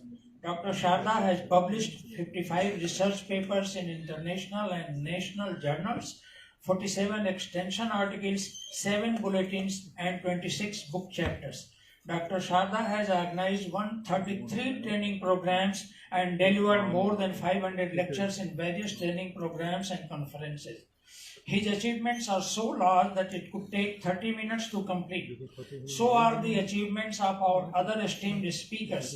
I seek excuse from Dr. Sharda and other speakers for presenting brief introductions. Now I invite Dr. Rakesh Sharda to come on dais and submit his presentation. Thank you.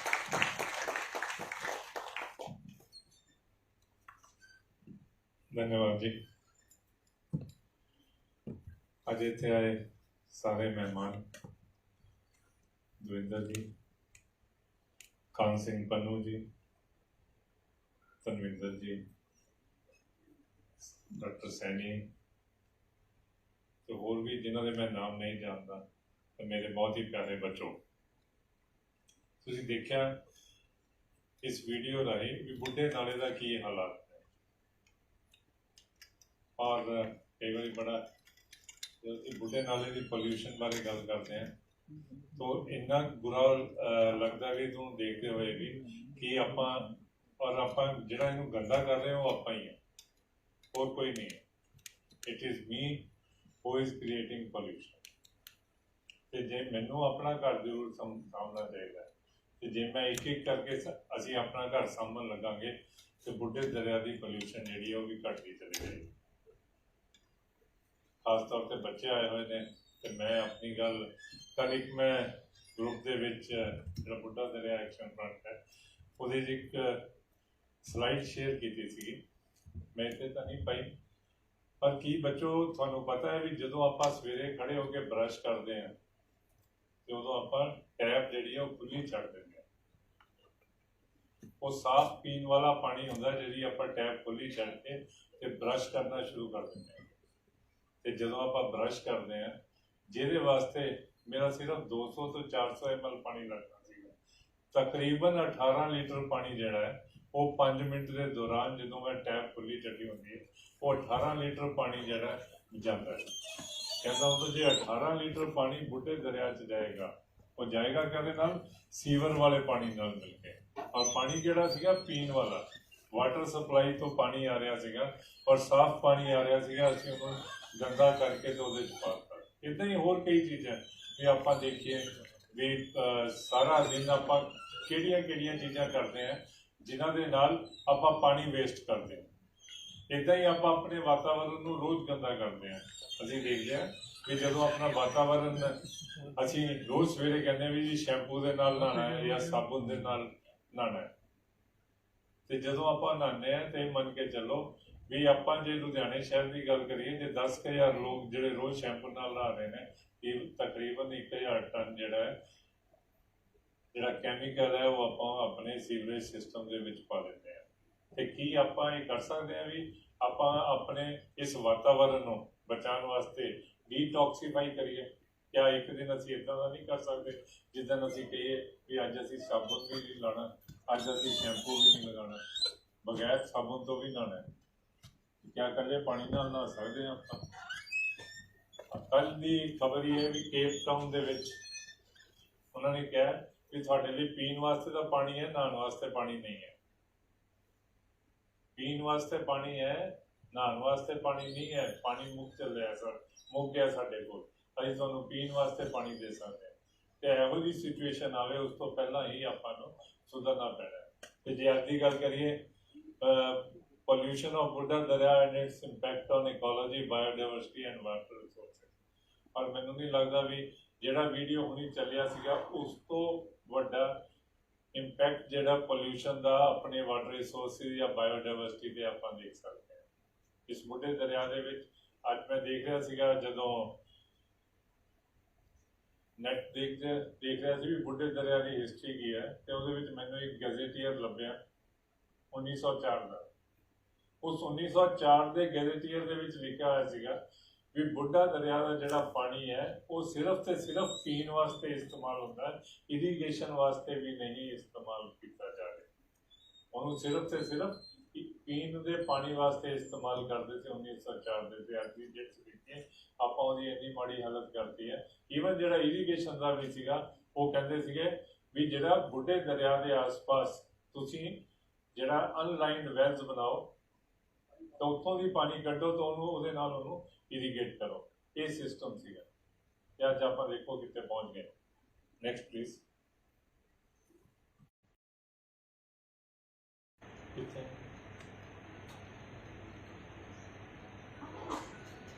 नहीं, अच्छा कोई बात नहीं,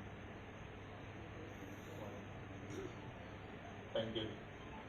और आज है world biodiversity day और biological diversity day. जो आप गल करते हैं तो आप कहते हैं भी डाइवर्सिटी की है, एनीथिंग रिलेटेड टू इकोसिस्टम। वो बंदे भी आ गए, वो लेक्स भी आ गई, वो पौधे भी आ गए, वो लेक्स च रहने वाले सारे जानवर भी आ गए, सारिया मच्छियाँ आ गई, वो सब बायोडाइवर्सिटी है। और आप सारे एक दूजे नाल लिंक है।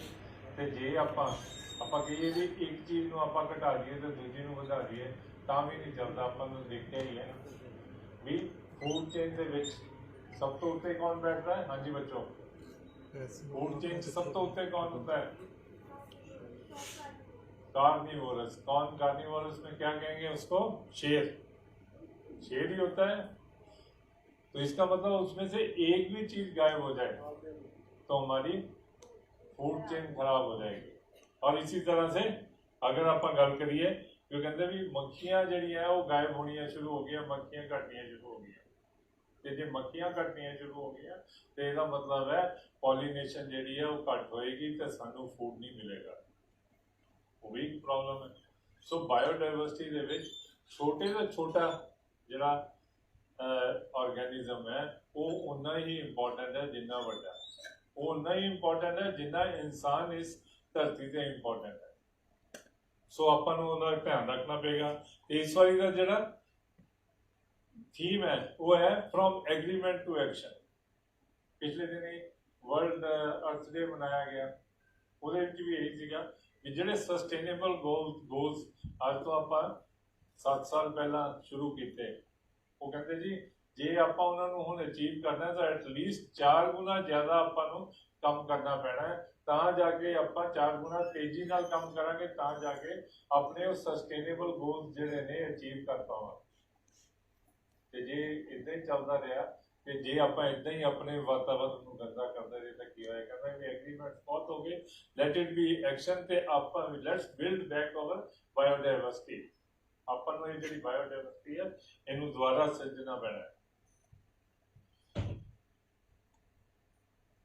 ਇਹ ਗੱਲ ਮੈਂ ਤੁਹਾਨੂੰ ਪਹਿਲਾਂ ਗੱਲ ਕਰ ਚੁੱਕਾ ਹਾਂ।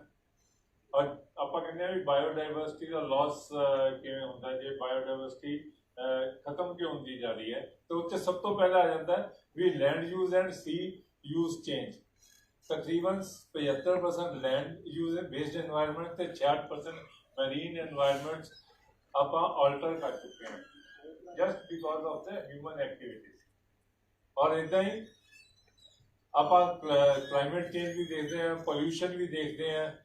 एंड जो आप गल करते हैं भी यदि बायोडाइवर्सिटी के लॉस का, तो ये अपन सारे पासे अपन हिट करता है।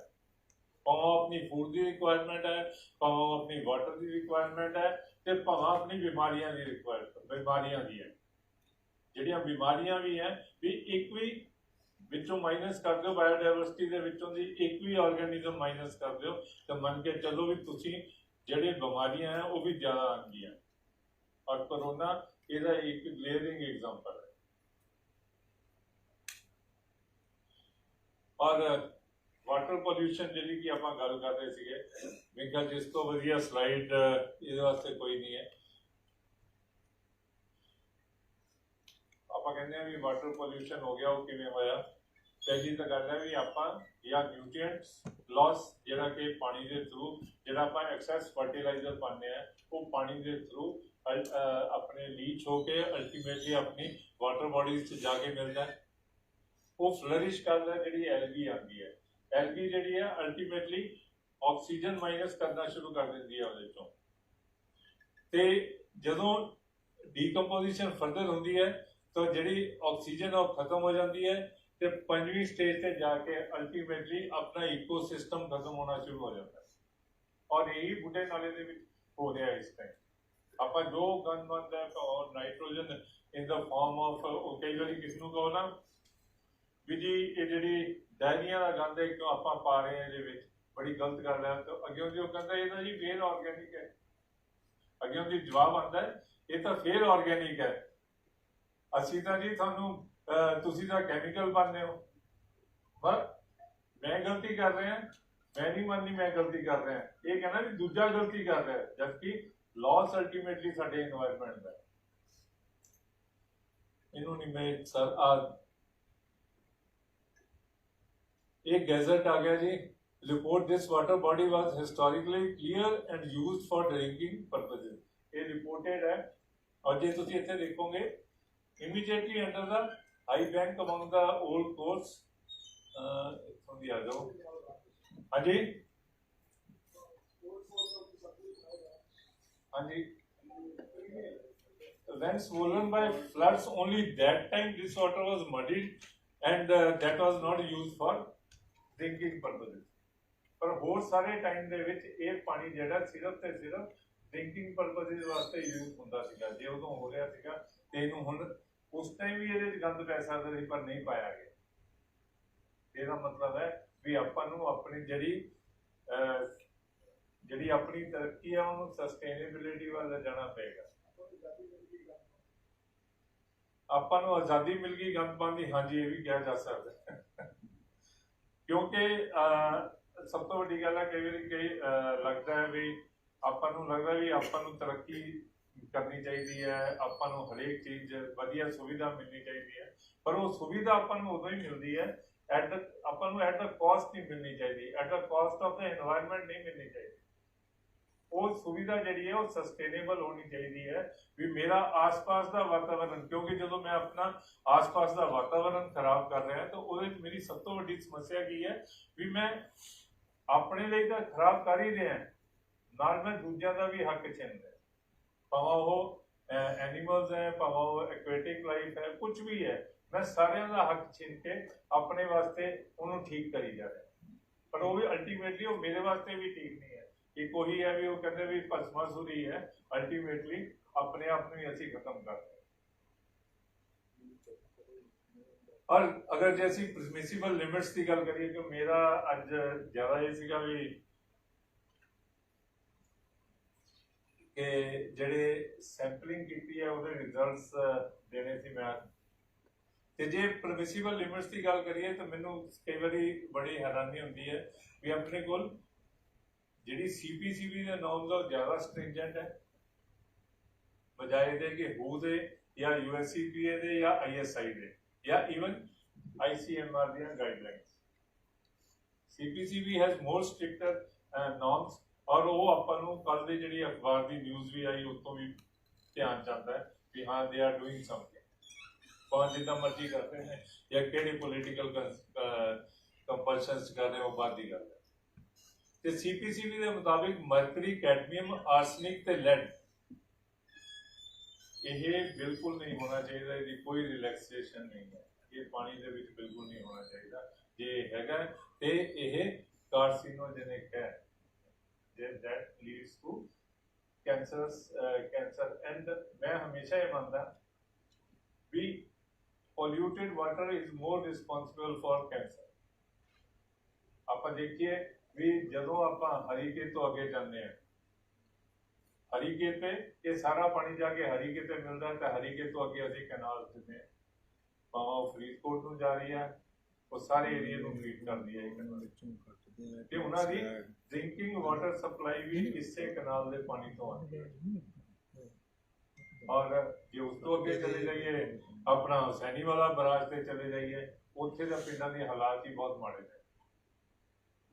ਬੱਚਿਆਂ ਦੇ ਅਗਰ ਤੁਸੀਂ ਦੇਖੋ ਹੱਥ ਕੰਬਦੇ ਹੋਣਗੇ ਉੱਥੇ, ਏਅਰ ਲਾਸ, ਔਰ ਉੱਥੇ ਜਿਹੜੀ ਉਹ ਟੈਂਡਰੀਜ਼ ਵਾਲਾ ਪਾਣੀ ਆਉਂਦਾ ਹੈ, ਉਸ ਤੋਂ ਬਾਅਦ ਆਪਣੇ ਸਤਲੁਜ ਦਾ ਪਾਣੀ ਆਉਂਦਾ ਹੈ, ਔਰ ਹੁਸੈਨੀ ਵਾਲਾ ਬਰਾਜ ਤੋਂ ਫਿਰ ਅੱਗੇ ਕੈਨਾਲਸ ਜਾਂਦੀ ਹੈ, ਰਾਜਸਥਾਨ ਨੂੰ ਜਾਂਦੀ ਹੈ, ਗੰਗ ਕੈਨਾਲ ਜਾਂਦੀ ਹੈ, ਔਰ ਫਿਰ ਉੱਥੇ ਉਹੀ ਸਮੱਸਿਆ ਅੱਗੇ, ਔਰ ਫਿਰ ਉਹੀ ਚੱਕਰ। ਆਪਾਂ ਆਪਣੀ ਹੀ ਸਿਵਲਾਈਜੇਸ਼ਨ ਨੂੰ ਖਤਮ ਕਰਨਾ ਸ਼ੁਰੂ ਕੀਤਾ ਹੈ।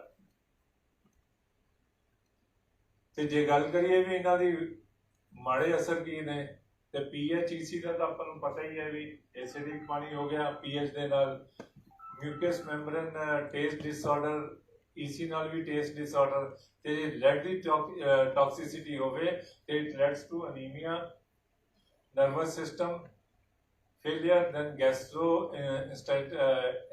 intestinal respiratory system problems, then cardiovascular diseases। ये सारे लेड के नाल आते हैं। इदा ही आर्सनिक हो गया, बेरिलियम हो गया, कैडमियम हो गया, then स्टोनशियम हो गया, बेरियम हो गया, लिथियम, ये सारे डिजीज जिहड़े ने अपने नाल इहदे नाल आते हैं। और एक और बड़ी मजेदार गल है भी कई जगह ते सेलेनियम जिथे टॉक्सिसिटी है ਉੱਥੇ ਵੀ ਫਸਲ ਲਗਾਈ ਜਾਂਦੀ ਹੈ, ਔਰ ਆਪਾਂ ਨੂੰ ਨਹੀਂ ਪਤਾ ਉਹ ਕਿੱਥੇ ਵਿਕਦੀ ਹੈ। ਅਲਟੀਮੇਟਲੀ ਆਪਾਂ ਨੂੰ ਕੋਈ ਨਹੀਂ ਪਤਾ, ਆਪਾਂ ਕਹਿੰਦੇ ਆ ਵੀ ਯਾਰ ਇਹ ਤਾਂ ਬੰਦਾ ਬਹੁਤ ਵਧੀਆ ਸੀਗਾ, ਇਹਨੇ ਸਾਰਾ ਕੁਝ ਬਹੁਤ ਵਧੀਆ ਖਾਂਦਾ ਸੀ, ਆਰਗੈਨਿਕ ਖਾਂਦਾ ਸੀ, ਤੇ ਇੱਕ ਦਿਨ ਪਤਾ ਲੱਗਦਾ ਵੀ ਉਹਨੂੰ ਕੈਂਸਰ ਹੋ ਗਿਆ। ਉਹ ਆਹੀ ਚੀਜ਼ਾਂ ਹੈ ਵੀ ਜਿਹੜਾ ਸਾਡਾ ਪਾਣੀ ਦੂਸ਼ਿਤ ਕਰ ਰਹੇ ਹਾਂ ਆਪਾਂ, ਜਿਹੜਾ ਆਪਾਂ ਇਹ ਨਹੀਂ ਦੇਖਦੇ ਵੀ ਕਿਹੜੀ ਜਗ੍ਹਾ ਤੇ ਫਸਲ ਕਿਹੜੀ ਹੋਣੀ ਚਾਹੀਦੀ ਹੈ ਜਾਂ ਨਹੀਂ ਹੋਣੀ ਚਾਹੀਦੀ। ਉਹ ਅਲਟੀਮੇਟਲੀ ਇਹ ਜਿਹੜਾ ਵੱਧ ਪੈਸਾ ਕਮਾਉਣਾ ਹੈ, that is the major problem. ਵੀ ਆਉਣਾ ਚਾਹੀਦਾ ਹੈ, ਸੁੱਖ ਸੁਵਿਧਾਵਾਂ ਜ਼ਿਆਦਾ ਆਉਣੀਆਂ ਚਾਹੀਦੀਆਂ, ਉੱਥੇ ਹੀ ਸਮੱਸਿਆ ਆਉਂਦੀ ਹੈ। ਇੱਕ ਸਟੱਡੀ ਸੀਗੀ ਇਹਨਾਂ ਨੇ ਅੰਮ੍ਰਿਤਸਰ ਯੂਨੀਵਰਸਿਟੀ ਵਾਲਿਆਂ ਨੇ ਕੀਤੀ, study on water quality monitoring of Buddha Nala, Ludhiana Punjab ਵਿੱਚ 2020 ਦੇ ਵਿੱਚ ਇਹਨਾਂ ਨੇ ਸਟੱਡੀ ਕੀਤੀ। ਇਹਨਾਂ ਨੇ specially diverse ਜੈਨੋਟੌਕਸਿਕ entering the aquatic environment through natural and anthropogenic activities pose serious threat to biotic components। ਤੇ ਜੇ ਗੱਲ ਕਰੀਏ ਜੀਨੋਟੌਕਸਿਸਿਟੀ ਦੀ, it is the property of chemical agents that damage the genetic transformation within a cell, causing mutations which may lead to cancer and of course which may also lead to the lower sperm count। एक और समस्या है जी अपने आप पैदी जा रही अजकल देखो, ते जिन्ने भी अपने जेडे आईवी सेंटर्स ने उन्होंने बहुत ज्यादा तादाद बढ़ गई है, और वो इससे करके वधी है, ये पोल्यूशन ही उसका एक कारण है, ये पोल्यूशन भी उसका एक कारण है जिहदे करके उन्होंने सेंटर्स की तादाद बढ़ती जा रही है। ते आपां किधर जा रहे हैं, आपां हुण भी ना सुधरे तो आपां नूं कदों सुधरांगे। ये उन्होंने डिफरेंट जगह पे ਜਿਹੜੇ 10 जगह पे उन्होंने सैंपलिंग की थी, ਜਿਹਦੇ ਵਿੱਚ ਟੈਕਸਟਾਈਲ ਇੰਡਸਟਰੀਅਲ ਇਨਫਲੂਐਂਸ ਤੇ ਸੀਗੇ, ਡੇਰੀ ਫਾਰਮ ਵੇਸਟ ਸੀਗਾ। ਜੇ ਤੁਸੀਂ ਪਿਛਲੀ ਵੀਡੀਓ ਯਾਦ ਕਰੋਗੇ ਤੁਹਾਨੂੰ ਸਾਰੀਆਂ ਲੋਕੇਸ਼ਨਸ ਸਮਝ ਆਈ ਜਾਣਗੀਆਂ। ਅਰਬਨ ਸੀਵੇਜ ਡਿਸਚਾਰਜਸ ਸੀਗੇ, ਪੇਪਰ ਮਿਲ ਡਿਸਚਾਰਜਸ ਸੀਗੇ, ਸਪਿਨਿੰਗ ਮਿਲ ਵੇਸਟ ਸੀਗਾ, domestic discharges, dyeing industrial influence ਤੇ ਐਗਰੀਕਲਚਰ ਰਨਆਫਸ। ਇਹ ਉਹਨਾਂ ਦੀ ਜਿਹੜੀ ਲੋਕੇਸ਼ਨ ਸੀਗੀ aside near Raipur from where Buddha Nala emerges, Behlolpur, Machhiwara Rahon highway, Koomkalan, Guru Ramdas Nagar street 7 Tajpur road. ਬਸ ਇੰਨਾ ਕੁ ਧਿਆਨ ਰੱਖ ਲਓ ਵੀ 6, 7, 8, 9, 10 ਇੱਥੇ ਜਾ ਕੇ ਤੁਸੀਂ ਦੇਖੋਗੇ ਵੀ ਪਾਣੀ ਕਿਵੇਂ ਖਰਾਬ ਹੁੰਦਾ ਹੈ। ਕਿੰਨੀਆਂ ਵੀ ਪਿੱਛੇ ਬਹੁਤ ਸਾਫ਼ ਸੀਗਾ, ਪਰ ਇੱਥੇ ਆ ਕੇ ਸਮੱਸਿਆ ਹੋਰ ਜ਼ਿਆਦਾ ਵੱਧ ਜਾਂਦੀ ਹੈ। ਜੇ ਥੱਲੇੋਂ ਦੇਖੋ ਤੇ ਕੈਡਮੀਅਮ ਥੱਲੜੇ ਜਿਹੜੇ 4 ਨੇ ਉੱਥੇ ਕੈਡਮੀਅਮ ਆਉਣਾ ਸ਼ੁਰੂ ਹੋ ਗਿਆ, 2 ਉਹ ਪਰਮਿਸਿਬਲ ਲਿਮਿਟ ਤੋਂ ਵੀ ਉੱਪਰ ਹੈ। ਉਸ ਤੋਂ ਬਾਅਦ ਕ੍ਰੋਮੀਅਮ ਦੇਖੋ, chromium somewhere within the permissible limits ਹੈ, ਕੋਬਾल्ट ਬਿਯੋਂਡ ਪਰਮਿਸਿਬਲ ਲਿਮਿਟਸ। ਇੱਦਾਂ ਹੀ ਕਾਪਰ ਠੀਕ ਹੈ, ਪਰ ਲੈਡ ਦੇਖੀਏ ਤਾਂ ਲੈਡ ਫੇਰ ਵੱਧ ਗਿਆ। ਔਰ ਜੇ ਆਪਾਂ ਪਿਛਲੀ ਸਲਾਈਡ ਦਾ ਧਿਆਨ ਕਰੀਏ, ਇਹਦੇ ਵਿੱਚ ਮੈਂ ਦੱਸਿਆ ਵੀ ਕਿਹਦੇ ਨਾਲ ਕੀ ਕੀ ਬਿਮਾਰੀ ਹੁੰਦੀ ਹੈ, ਹਾਈਲੀ ਕਾਰਸੀਨੋਜੈਨਿਕ। मैंने से कार्सिनोजेनिक ਇਹਦਾ ਮਤਲਬ ਹੈ ਵੀ ਇਹ ਕੈਂਸਰ ਕਾਜ਼ਿੰਗ ਹੈਵੀ ਮੈਟਲਸ ਨੇ, ਤੇ ਜੇ ਇਹ ਆਪਣੇ ਸਿਸਟਮ ਚੋਂ ਬਾਹਰ ਨਹੀਂ ਕੱਢੇ ਗਏ ਤੇ ਅਲਟੀਮੇਟਲੀ ਆਪਾਂ ਸਿਰਫ ਇਸ ਤਰੱਕੀ ਦੀ ਜਿਹੜੀ ਹੈ ਇੱਕ ਕੀਮਤ ਅਦਾ ਕਰਾਂਗੇ। ਜਿਹੜੇ ਪੈਸੇ ਪਹਿਲਾਂ ਕਮਾਏ ਉਹ ਅਲਟੀਮੇਟਲੀ ਦਵਾਈਆਂ ਤੇ ਲਵਾਂਗੇ। ਐਂਡ ਇਸ ਵਾਰੀ ਅਸੀਂ ਮੇਰੀ ਸੈਂਪਲਿੰਗ ਸਟਾਰਟ ਕੀਤੀ, ਤਕਰੀਬਨ 32 ਸੈਂਪਲ ਸੀ, ਜਿਹਦੇ ਚੋਂ 25 ਸੈਂਪਲ ਅਸੀਂ ਐਨਾਲਾਈਜ਼ ਕੀਤੇ ਤੇ ਕੋਸ਼ਿਸ਼ ਕੀਤੀ ਵੀ ਹਰ ਵਾਰੀ ਜਦੋਂ ਵੀ ਸੈਂਪਲਿੰਗ ਹੋਵੇ ਉਹਦੀ ਉੱਤੇ ਜਿਹੜੀ GPRS ਲੋਕੇਸ਼ਨ ਹੈ ਸਾਡੀ ਕੋਲ ਸੀਗੀ।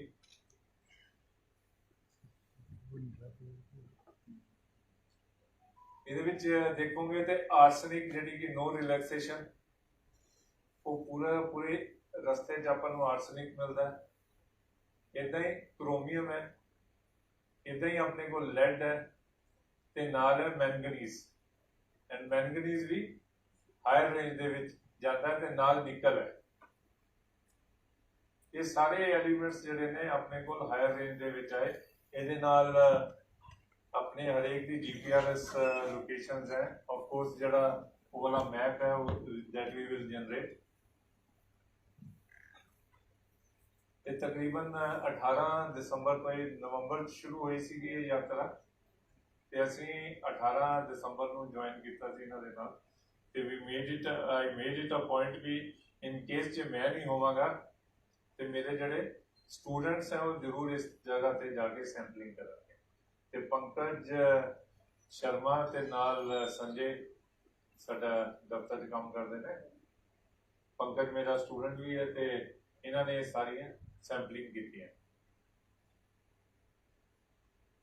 ਤੇ ਇਦਾਂ ਹੀ ਜੇ ਤੁਸੀਂ ਦੇਖੋਗੇ ਵੀ ਤਕਰੀਬਨ ਸਾਰੇ ਪਾਣੀ 'ਚ ਆਰਸੈਨਿਕ ਲੱਭਿਆ ਸਾਨੂੰ, ਕ੍ਰੋਮੀਅਮ ਸੀਗਾ, ਮੈਂਗਨੀਜ਼ ਹਾਇਰ ਸਾਈਡ ਤੇ ਸੀਗਾ, ਨਿਕਲ ਸੀਗਾ ਤੇ ਲੈਡ ਸੀਗਾ।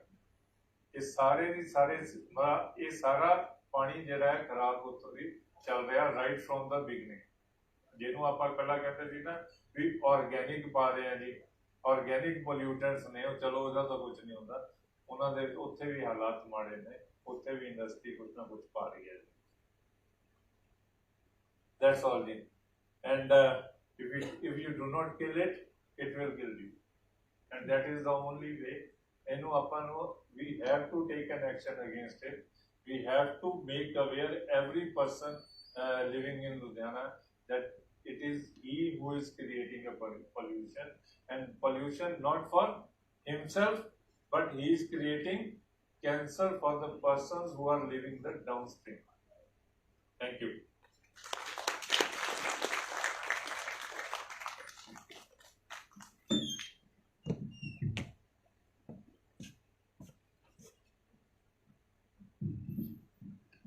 Thank you, Dr. Sir. Very well explained, and we got an insight of कि कैसे जिनका बिल्कुल रिलैक्सेशन नहीं है, जीरो होना चाहिए, वो सारी चीज़ें यहाँ हायर लिमिट्स में मौजूद हैं। अभी हम थोड़ा शेड्यूल से लेट चल रहे हैं। हमारा पहले प्लानिंग था कि हम ये हमारा टी का टाइम है, लेकिन उसके पहले डॉक्टर देवेंद्र शर्मा जी को सुनना था हमने। तो अगर आप अलाउ करें तो सुन लेते हैं या टी ब्रेक कर लें। कंटिन्यू करें डॉक्टर साहब, ठीक है, कंटिन्यू करें। ओके, सो हमारे जो नेक्स्ट स्पीकर हैं डॉक्टर देवेंद्र शर्मा, इनका परिचय देने की ज़रूरत नहीं है, सब लोग इनको जानते हैं। ये काफ़ी पॉपुलर भी हैं। ही इज एन एमिनेंट, काफ़ी मशहूर एग्रीकल्चर साइंटिस्ट हैं, इकोनॉमिस्ट हैं, और किसानों के लिए और रूरल इकोनॉमी के ऊपर में इनका बहुत बढ़िया कंटिन्यूस काम है। ये वाटर और प्रमोशन ऑफ बायोडाइवर्सिटी और जंगल के ऊपर भी काम कर रहे हैं। काफ़ी ट्रेवल करते हैं ऑल ओवर इंडिया। अभी रिसेंटली जब इनसे बात हो रही थी कर्नल साहब की, तो ये उधर आसाम गए हुए थे, साउथ भी जाते रहते हैं। तो हमको लगता है कि सब लोगों को पता है इनके बारे में। इनके बहुत सारे लेख छपते रहते हैं न्यूज़पेपर्स में, मैगजीन्स में, जर्नल्स में, और टीवी टॉक्स भी आती रहती हैं।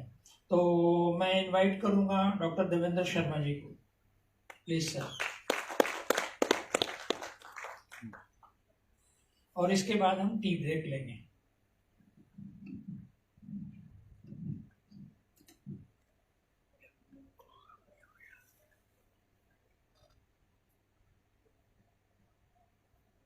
My dear distinguished panelists, ladies, gentlemen, and बच्चे तो चले गए मुझे लगता है। But anyway, I think आज का दिन जड़ा हैगा बहुत important है, because I'm sure we all would agree कि this is a topic which or a subject or an issue जो हर एक नो matter करता है, affect करता है, and we all have to play our own little role that we can। और समाज जड़ा है सचेतता ਤਾਂ ਹੀ है जब ਅਸੀਂ शुरुआत किते करते हैं। और ये सोच के मैं पहले भी कह रहा ਸੀਗਾ, ਆਪਾਂ ਨੂੰ नहीं सोचना चाहिए कि ਅਸੀਂ अगर इस हॉल 'ਚ भी थोड़े लोग बैठे हुए हैगे हैं तो ਇਹਦਾ मतलब है कि लोगों का ਜਿਹੜਾ रुझाव है इस तरफ नहीं है। मेरा मानना है कि भी ਜਿਹੜੀ भी दुनिया ਵਿੱਚ भी बड़ी बड़ी मूवमेंट्स अल्टीमेटली ਹੋਈਆਂ ਹੈਗੀਆਂ ਉਹਨਾਂ ਦੀ शुरुआत थोड़े लोग चंद लोग ही करते हैं, इंक्लूडिंग जब महात्मा गांधी नमक का सत्याग्रह करन चले सीगे उस टाइम भी अगर तुसी इतिहास देखते हो तो बहुत लोग उन्होंने नाल शुरुआत नहीं करने वास्ते उन्होंने एफर्ट सीगा कि नहीं चलना चाहिए, बट गांधी स्टूड इस ग्राउंड और वो चलते गए महीना चलते रहे। और जब वो पोरबंदर पहुंचे है तो आप जानते हैं कि सारी ब्रिटिश का जरा सिंहासन सीगा वो हिल गया सीगा। So I think it has to start from somewhere, और आप जो एफर्ट कर रहे हैं it will definitely go a long way. क्योंकि जिन्ने के साल तो मैं जानता है पंजाब में रहना आया है, ये वाटर के घट थोड़ा जहा इशू कंटैमीनेशन ते पोल्यूशन ते घट डिस्कशन होंदे सीगे। हुण it is such a heartening thing to see the public action committee and the Buddha Nala action forum jointly making an effort to bring it up, और इस गल नूं समझण दे बड़े प्रयास हो रहे हैं। आज सर अपने सेशंस विच मैं देख रहा हैं कि बहुत सारे स्पीकर्स अपने पोल्यूशन पे, कंटैमिनेशन पे, इन एस्पेक्ट्स पे फोकस करेंगे, तो I don't think I have to go into that. लेकिन जो मेरे वास्ते टॉपिक कुछ मेरे वास्ते सजेस्ट किया है basically water in relation to agriculture, food and agriculture. इस करके भी इंपॉर्टेंट है क्योंकि एक जी बहस देश में चल रही है वो पंजाब के कॉन्टेक्स्ट में देखते हैं तो सारा देश एक ही चीज़ की गल करता है कि पैडी के फार्मर ने because of wheat and paddy crop rotation असी पंजाब का जोड़ा है एक रेगिस्तान बनाने तरफ चले है। बहुत सारी स्टडीज़ भी तो हो चुकी है, सैटेलाइट इमेजेस भी है, फ्यूचर की स्टडीज़ भी है, प्रोजेक्शंस भी है, ऑल दोस थिंग्स आप सब जानते ही है। But I just want to present two things before you, just two scenarios, and then I think will take off from there कि अगे आप किस तरफ चलना चाहते हैं या की होना चाहिए या किस तरफ असी लीड कर रहे हैं, उसका इंप्लीकेशन आने वाले सालों में की होएगा। Why I am saying this is कि कुछ साल पहले मैंने एक मौका मिला दिल्ली में एक डिबेट च पार्टिसिपेट करने का। उत्थे एक बड़ी मल्टीनेशनल कंपनी है हिंदुस्तान की ITC, उन्होंने जनरल मैनेजर सीगे और मैं सीगा, और जनरल मैनेजर साहब ने अपनी प्रेजेंटेशन च कहा कि पानी सच ए इशू, समाज च लड़ाइयाँ होंगियां, third war would be on water, तो साडा सब का कर्तव्य हैगा कि असी पानी बचाइए। Very well said. फिर उन्होंने कहा कि भाई ITC इस गल को समझते हुए एक उन्होंने एक अंडर कॉर्पोरेट सोशल रिस्पॉन्सिबिलिटी एक प्रोग्राम लॉन्च किया है गुड़गांव में कि जी घर च हैल्पर आदि ना, जी लेडीज या मेड सर्वेंट्स आदि है वो जब भांडे मांजदियां है तो पानी ना वेस्ट कर। आई वॉज वेरी अम्यूज्ड कि तुसी इन्ना एफर्ट कर रहे होगे कि तुसी उन्होंने सिखा रहे हो कि भाई तुसी बाल्टी पानी अगर यूज करते हो बचाओ ताकि थोड़ा एक मग बच जाएगा तो कितनी बड़ी सेविंग होगी। And I think everybody there was a huge round of applause in that hall जब उन्होंने किया कि असी कॉर्पोरेट सोशल रिस्पॉन्सिबिलिटी विच असी एक गल कर रहे हैं। तो मैनू बोलना मौका मिला तो मैं कहा कि मैं तो बड़ा हैरान है कि तुसी मतलब एक ਟ੍ਰੈਡੀਸ਼ਨਲ ਜਿਹੜੇ ਲੋਕੀ ਆਪਣੇ ਭਾਂਡੇ ਮਾਂਜਦੇ ਆ ਰਹੇ ਇੰਨੇ ਦਿਨਾਂ ਤੋਂ, ਉਹਨਾਂ ਨੂੰ ਤੁਸੀਂ ਸਿਖਾਉਣ ਜਾ ਰਹੇ ਹੋ ਕਿ ਤੁਸੀਂ ਇੱਕ ਮੱਗ ਪਾਣੀ ਕਿਸ ਤਰ੍ਹਾਂ ਬਚਾਉਣਾ ਹੈਗਾ, ਔਰ ਉਹ ਸਿਖਾਉਣ ਜਾ ਰਹੇ ਹੈ ਜਿਨ੍ਹਾਂ ਦਾ ਆਪਣਾ ਪਾਣੀ ਦਾ ਜਿਹੜਾ ਵੇਸਟੇਜ ਹੈਗਾ 5 ਸਟਾਰ ਹੋਟਲ 'ਚ, ਉਹਦਾ ਤਾਂ ਕੋਈ ਮੁਕਾਬਲਾ ਹੀ ਨਹੀਂ, ਉਹਦੀ ਗੱਲ ਨਹੀਂ ਕਰਦੇ। ਆਫਟਰ ਆਲ ਜਿਹੜੇ ਇੰਨੇ ਬੜੇ ਬੜੇ ਟੱਬ ਲੱਗੇ ਹੁੰਦੇ ਆ ਉਹ ਕਿਸ ਵਾਸਤੇ ਲੱਗੇ ਹੁੰਦੇ ਆ? ਉੱਥੇ ਕਦੀ ਤੁਸੀਂ ਗੱਲ ਕੀਤੀ ਕਿ ਆਪਣਾ ਇੱਕ ਮੱਗ ਹੀ ਬਚਾ ਲਓ ਜਾਂ ਇੱਕ ਬਾਲਟੀ ਬਚਾ ਲਓ? ਇਹ ਤਾਂ ਗੱਲ ਕਦੀ ਨਹੀਂ ਹੁੰਦੀ। ਗਰੀਬ ਆਦਮੀ ਤੇ ਕਿਉਂ ਆਪਾਂ ਹਰ ਵਾਰੀ ਫੋਕਸ ਕਰਦੇ ਹਾਂ ਕਿ ਇਹੀ ਰਿਸਪੌਂਸਿਬਲ ਹੈਗਾ ਸਾਰੇ ਕ੍ਰਾਈਸਿਸ ਵਾਸਤੇ? ਆਈ ਥਿੰਕ ਦੀ ਮੈਸੇਜ ਜੋ ਮੈਂ ਕਨਵੇ ਕਰਨਾ ਚਾਹੁੰਦਾ ਹਾਂ ਕਿ ਸਾਡੇ ਇੱਕ ਫੈਸ਼ਨ ਬਣ ਗਿਆ ਹੈ ਜਾਂ ਸੋਚ ਵਿੱਚ ਕਿਤੇ ਆ ਗਿਆ ਕਿ ਹਰ ਚੀਜ਼ ਜਿਹੜੀ ਹੈਗੀ ਹੈ ਪ੍ਰੋਬਲਮ ਹੈਗੀ, ਉਹਦਾ ਸੋਲੂਸ਼ਨ ਕੌਣ ਹੈ? ਗਰੀਬ ਆਦਮੀ ਕਰ ਸਕਦਾ, ਉਹਨੂੰ ਠੀਕ ਕਰ ਸਕਦਾ। ਹੁਣ ਤੁਸੀਂ ਇਹ ਤੁਹਾਡੇ ਸਾਹਮਣੇ ਬੜਾ ਕਲੀਅਰ ਮੈਸੇਜ ਹੈ ਕਿ ਤੁਸੀਂ ਬਲੇਮ ਕਰਤਾ ਜਾਂ ਸਿਸਟਮ ਨੇ ਬਲੇਮ ਕਰਤਾ ਕਿ ਵੀ ਉਹ ਜਿਹੜੀ ਬਰਤਨ ਮਾਂਜਣ ਵਾਲੀ ਹੈਗੀ ਹੈ, ਅਗਰ ਉਹ ਆਪਣਾ ਇਨੀਸ਼ੀਏਟਿਵ ਲਏ ਤਾਂ ਪਾਣੀ ਬਚਾਅ ਹੋ ਸਕਦਾ ਹੈ। ਮੈਂ ਇੱਕ ਕਾਨਫਰੰਸ ਗਿਆ ਯੂਨਾਈਟਿਡ ਨੇਸ਼ਨਸ ਦੀ ਕਾਨਫਰੰਸ ਵਿੱਚ, ਉੱਥੇ ਉਹਨਾਂ ਦੇ ਡਾਇਰੈਕਟਰ ਜਨਰਲ UNFCCC ਦੇ ਬੋਲਦੇ ਹੈ ਕਿ 97% of paddy is grown in Asia, ਲੇਕਿਨ ਪੈਡੀ ਇਜ਼ ਵਾਟਰ ਗਜ਼ਲਰ, ਇਹ ਆਪਾਂ ਸਭ ਜਾਣਦੇ ਹਾਂ। ਉਹਨਾਂ ਦੀ ਐਵਰੇਜ ਜਿਹੜੀ ਹੈਗੀ ਆ ਉਹ 5000 litre to produce 1 kilo of rice, ਇਹ ਵੀ ਆਪਾਂ ਸਭ ਸਟੱਡੀਜ਼ ਜਾਣਦੇ ਹੈਗੇ, ਹਾਲਾਂਕਿ ਬਹੁਤ ਜਗ੍ਹਾ ਘੱਟ ਹੈਗਾ, ਲੇਕਿਨ ਐਨੀਵੇ 5000 ਲੀਟਰ ਦੀ ਗੱਲ ਕਰਦੇ ਆ। ਤਾਂ ਉਹਨਾਂ ਦਾ ਕਹਿਣਾ ਹੈ ਕਿ ਜਦ ਤੱਕ ਅਸੀਂ ਇਸ ਕੰਜ਼ੰਪਸ਼ਨ ਨੂੰ, ਜਿਹੜਾ ਵਾਟਰ ਯੂਜ਼ ਐਂਡ ਅਬਿਊਜ਼ ਦੋਨੋਂ ਹੈਗੇ ਆ, ਉਹਨੂੰ ਕੰਟਰੋਲ ਨਹੀਂ ਕਰਾਂਗੇ, ਔਰ ਇਹ ਵੀ ਉਹਨਾਂ ਨੇ ਐਕਨੋਲੇਜ ਕੀਤਾ ਕਿ ਦੀ planet is one, the planet is one. ਸੋ ਇਹ ਨਹੀਂ ਕਿ ਅਸੀਂ ਅਮਰੀਕਾ 'ਚ ਬੈਠੇ ਹਾਂ ਤਾਂ ਅਸੀਂ ਬੋਦਰ ਨਾ ਕਰੀਏ ਕਿ ਏਸ਼ੀਆ ਵਿੱਚ ਕੀ ਹੋ ਰਿਹਾ। In my presentation, I told the Director General कि I'm so happy कि ਤੁਸੀਂ ਪਹਿਲੀ ਵਾਰੀ ਐਕਨੋਲੇਜ ਤਾਂ ਕੀਤਾ ਕਿ planet is one। ਤੁਸੀਂ ਅੱਜ ਤੱਕ ਤਾਂ ਇਹੀ ਮੰਨਦੇ ਆ ਰਹੇ ਸੀ ਕਿ planet ਤਾਂ ਦੋ ਹਿੱਸਿਆਂ 'ਚ ਹੈਗਾ, ਇੱਕ ਨਾਰਥ ਔਰ ਇੱਕ ਸਾਊਥ, ਇੱਕ ਫੂਡ ਪ੍ਰੋਵਾਈਡ ਕਰਦਾ, ਇੱਕ ਫੂਡ ਰਿਸੀਵ ਕਰਦਾ ਹੈਗਾ ਜਾਂ ਕਟੋਰਾ ਲੈ ਕੇ ਖੜਾ ਹੁੰਦਾ ਹੈਗਾ। ਤੁਸੀਂ ਤਾਂ ਕਿਸ ਤਰ੍ਹਾਂ ਡਿਵਾਈਡ ਕਰਦੇ ਆਏ, ਔਰ ਅੱਜ ਤੁਸੀਂ ਕਹਿ ਰਹੇ ਹੋ ਕਿ planet is one। ਚਲੋ ਪਾਣੀ ਦਾ ਇਸ਼ੂ ਹੈਗਾ, ਪਰ ਮੈਨੂੰ ਇੱਕ ਚੀਜ਼ ਹੋਰ ਸਮਝ ਨਹੀਂ ਆਉਂਦੀ ਕਿ ਜਦ ਆਪਾਂ ਕਿਸੇ ਰੈਸਟੋਰੈਂਟ 'ਚ ਫੂਡ ਜੇ ਕੰਜ਼ੰਪਸ਼ਨ ਦਾ ਜਾਂਦੇ ਆ, ਮੀਲ ਵਾਸਤੇ ਜਾਂਦੇ ਹੈਗੇ ਆ, ਤਾਂ ਉੱਥੇ ਅਸੀਂ ਅਗਰ ਬੀਫ ਆਰਡਰ ਕਰਦੇ ਹੈਗੇ ਜਾਂ ਲਾਈਵ ਸਟਾਕ ਦਾ ਮੀਟ ਅਸੀਂ ਆਰਡਰ ਕਰਦੇ ਹੈਗੇ ਆ, ਤਾਂ 100 ਗ੍ਰਾਮ ਬੀਫ ਵਾਸਤੇ 700 ਲੀਟਰ ਪਾਣੀ ਚਾਹੀਦਾ। ਉੱਥੇ 1 ਕਿਲੋ ਰਾਈਸ ਵਾਸਤੇ ਅਸੀਂ 5000 ਲੀਟਰ ਕਹਿ ਰਹੇ ਸੀ। ਅਗਰ ਇਟ ਇਜ਼ ਵਨ, ਜਦ ਪਲੈਨਟ ਵਨ ਹੈਗਾ, why should the sacrifice be always made by people in the south and people in the north? ਤੇ ਲਾਈਫ ਸਟਾਈਲ ਨੂੰ ਅਸੀਂ ਡਿਸਟਰਬ ਹੀ ਨਹੀਂ ਕਰਨਾ ਹੈਗਾ। ਉਹ ਤਾਂ ਮੰਨ ਕੇ ਚੱਲਦੇ ਕਿ ਐਵਰੀਥਿੰਗ ਕੈਨ ਗੋ ਰੋਂਗ, ਲੇਕਿਨ ਸਾਡਾ ਲਾਈਫ ਸਟਾਈਲ ਨਹੀਂ ਕੰਪਰੋਮਾਈਜ਼ ਹੋਣਾ ਚਾਹੀਦਾ। The point I'm trying to make is again, ਸਾਰਾ ਦੁਨੀਆ ਜਿਹੜੀ ਹੈਗੀ ਹੈ ਬਲੇਮ ਸਾਡੇ ਤਾਂ ਡਿਵੈਲਪਿੰਗ ਕੰਟਰੀਜ਼ ਮੰਨਨੇ ਕਿ you are responsible for guzzling the or sucking the planet dry because of your cropping patterns and so on and so forth। ਇੱਕ Japan ਦੀ ਮੈਂ ਇੱਕ ਟੀਵੀ ਤੇ ਇੱਕ ਇੰਟਰਵਿਊ ਦੇ ਰਿਹਾ ਸੀਗਾ, ਤਾਂ ਮੈਨੂੰ ਕਹਿੰਦੇ ਜੀ ਕਿ ਪੈਡੀ ਜਿਹੜਾ ਹੈਗਾ ਪੰਜਾਬ ਦਾ ਉਹ ਮੀਥੇਨ ਐਡ ਕਰਦਾ। ਦੇयर ਲੋਟਸ ਆਫ ਸਟੱਡੀਜ਼, ਮੈਂ ਉਹਦੇ 'ਚ ਨਹੀਂ ਜਾਣਾ ਚਾਹੁੰਦਾ, ਐਂਡ ਵੀ ਆਲ ਨੋ ਕਿ ਦੇ ਆਰ ਰਾਈਟ ਸਟੱਡੀਜ਼ ਕਿ ਸਾਨੂੰ ਵਾਰਨ ਕਰਨੀਆਂ ਹੈਗੀਆਂ with all those things. I just ask them a question, ਮੈਂ ਕਿਹਾ ਜਾਪਾਨ ਵਿੱਚ ਜਿੰਨੀਆਂ ਕਾਫੀ ਮਸ਼ੀਨਸ ਹੈਗੀਆਂ, you know when you press the button, coffee kiosk ਜਿਹੜੇ ਹੁੰਦੇ ਕਾਫੀ ਨਿਕਲ ਕੇ ਆਉਂਦੀ ਹੈਗੀ ਹੈ, ਉਹਨਾਂ 'ਚ ਮੀਥੇਨ ਜ਼ਿਆਦਾ ਪੈਦਾ ਹੁੰਦੀ ਹੈ ਜਿੰਨੀ ਕਿ ਸਾਡੇ ਪੈਡੀ ਵਿੱਚੋਂ ਹੁੰਦੀ ਹੈ। ਨੋਬਡੀ ਹੈਜ਼ ਟਾਕਡ ਅਬਾਊਟ ਕਿ ਉਹਨਾਂ ਮਸ਼ੀਨਾਂ ਨੂੰ ਬੰਦ ਕੀਤਾ ਹੈ, but you want to stop paddy here. ਮੇਰਾ ਸਬਮਿਸ਼ਨ ਤੁਹਾਡੇ ਸਾਹਮਣੇ ਹੈ ਕਿ ਕਿਆ ਗੱਲ ਹੈਗੀ ਹੈ ਕਿ ਦੁਨੀਆ ਦਾ ਜਿਹੜਾ ਇੱਕ ਨੈਰੇਟਿਵ ਹੈਗਾ ਉਹ ਅਸੀਂ ਉਹਨੂੰ ਸਮਝ ਨਹੀਂ ਪਾਏ, ਜਾਂ ਸਾਨੂੰ ਲੱਗਦਾ ਹੈਗਾ ਕਿ ਵੀ this is the correct narrative. ਕਿਤੇ ਨਾ ਕਿਤੇ ਤਾਂ ਸਾਨੂੰ ਉਹਨੂੰ ਅਸਰਟੇਨ ਕਰਨਾ ਪਏਗਾ ਕਿ ਬਈ ਕਿਉਂ ਹੋ ਰਿਹਾ ਹੈਗਾ। ਇੱਕ ਵਾਰੀ ਇੱਕ ਇਹ ਵੀ ਡਿਸਕਸ਼ਨ ਹੁੰਦੀ ਹੈ ਇੱਕ ਇੰਟਰਨੈਸ਼ਨਲ ਕਾਨਫਰੰਸ ਵਿੱਚ ਕਿ ਬਈ ਟਾਈਮ ਆ ਗਿਆ ਹੈਗਾ ਕਿ ਜਿਹੜੇ ਥਰਡ ਵਰਲਡ ਦੀ ਕੈਟਲ ਹੈਗੀਆਂ, ਜਿਹੜੀ ਗਊਆਂ ਮੱਝਾਂ ਹੈਗੀਆਂ, ਇਹਨੂੰ ਆਪਾਂ ਹੁਣ ਕੱਲ ਕਰ ਦਈਏ ਜਾਂ ਸਲੌਟਰ ਕਰ ਦਈਏ, ਕਿਉਂਕਿ ਇੰਨਾ ਮੀਟ ਅਵੇਲੇਬਲ ਹੈ ਦੁਨੀਆ ਵਿੱਚ, ਦੁੱਧ ਔਰ ਮੀਟ ਇੰਨਾ ਅਵੇਲੇਬਲ ਹੈਗਾ ਕਿ ਇਹਨਾਂ ਗਊਆਂ ਦੀ ਜ਼ਰੂਰਤ ਹੀ ਨਹੀਂ ਹੈਗੀ। They are unproductive and they are causing damage to nature. The point I'm trying to make is ਤੁਸੀਂ ਇਹਨੂੰ ਸਭ ਨੂੰ ਚੀਜ਼ਾਂ ਨੂੰ ਅਗਰ ਇੱਕ ਉੱਚ ਪਲੇਸ ਕਰੋ, ਇੱਕ ਪਲੇਟਫਾਰਮ ਤੇ, ਔਰ ਸਮਝਣ ਦੀ ਕੋਸ਼ਿਸ਼ ਕਰੀਏ, ਤਾਂ ਇਹ ਸਾਰਾ ਜਿਹੜਾ ਪ੍ਰਯਾਸ ਹੈਗਾ ਇਹ ਇਟ ਲੁਕਸ ਕਿ ਵੀ ਐਜ਼ ਇਫ ਸਾਰੀ ਗਲਤੀਆਂ ਜਾਂ ਸਾਰੀ ਰਿਸਪੌਂਸਿਬਿਲਟੀਆਂ ਸਾਡੀਆਂ ਹੈਗੀਆਂ। And now don't be surprise ਜੇ ਆਪਾਂ ਪੰਜਾਬ ਵਿੱਚ ਗੱਲ ਕਰਦੇ ਹੈਗੇ ਤਾਂ I have found every conference I go to, Delhi ਹੋਏ, ਅਮਰੀਕਾ ਹੋਏ, ਯੂਰਪ ਹੋਏ, ਕਿਤੇ ਵੀ ਹੋਏ, ਉੱਥੇ ਪੰਜਾਬ ਦੀ ਗੱਲ ਜ਼ਰੂਰ ਹੁੰਦੀ ਹੈ ਕਿ ਦੀ ਕ੍ਰੌਪਿੰਗ ਪੈਟਰਨ ਜਿਹੜਾ ਸਕ ਕਰਦਾ ਹੈਗਾ ਪਾਣੀ ਨੂੰ। ਐਂਡ ਇਟਸ ਐਨ ਐਗਜ਼ਾਮਪਲ ਕਿ ਵੀ ਦੁਨੀਆ ਨੂੰ ਇਹ ਨਹੀਂ ਕਰਨਾ ਚਾਹੀਦਾ। ਠੀਕ ਹੈ, ਅਸੀਂ ਮੰਨਦੇ ਹਾਂ ਕਿ ਵੀ that's a exhaustive kind of a cultivation practices ਜਿਹੜੀ ਸਾਨੂੰ ਉਹ ਤੋਂ ਡਾਇਵਰਸੀਫਾਈ ਕਰਨ ਦੀ ਜ਼ਰੂਰਤ ਹੈ, ਹਟਣ ਦੀ ਜ਼ਰੂਰਤ ਹੈ। But let's also understand Punjab ਦਾ ਪਾਣੀ ਖਤਮ ਹੋ ਜਾਏਗਾ ਜਿਸ ਤਰੀਕੇ ਨਾਲ ਪੈਡੀ ਚੱਲਦੀ ਆ ਰਹੀ ਹੈ, ਇਹ ਵੀ ਸਮਝਦੇ ਹਾਂ। ਪਰ ਦੁਨੀਆ ਵਿੱਚ ਵੀ ਸਾਨੂੰ ਕਿਹਾ ਜਾਂਦਾ ਕਿ third world war will be on water issue. ਵੀ ਸਾਨੂੰ ਸਭ ਨੂੰ ਪੜ੍ਹ ਕੇ ਸਾਨੂੰ ਪਤਾ ਚੱਲਦਾ ਕਿ ਵੀ ਦੁਨੀਆ 'ਚ ਕਿੰਨਾ ਕਿਆਸ ਹੋ ਰਿਹਾ ਇਸ ਗੱਲ ਦੇ ਪਿੱਛੇ।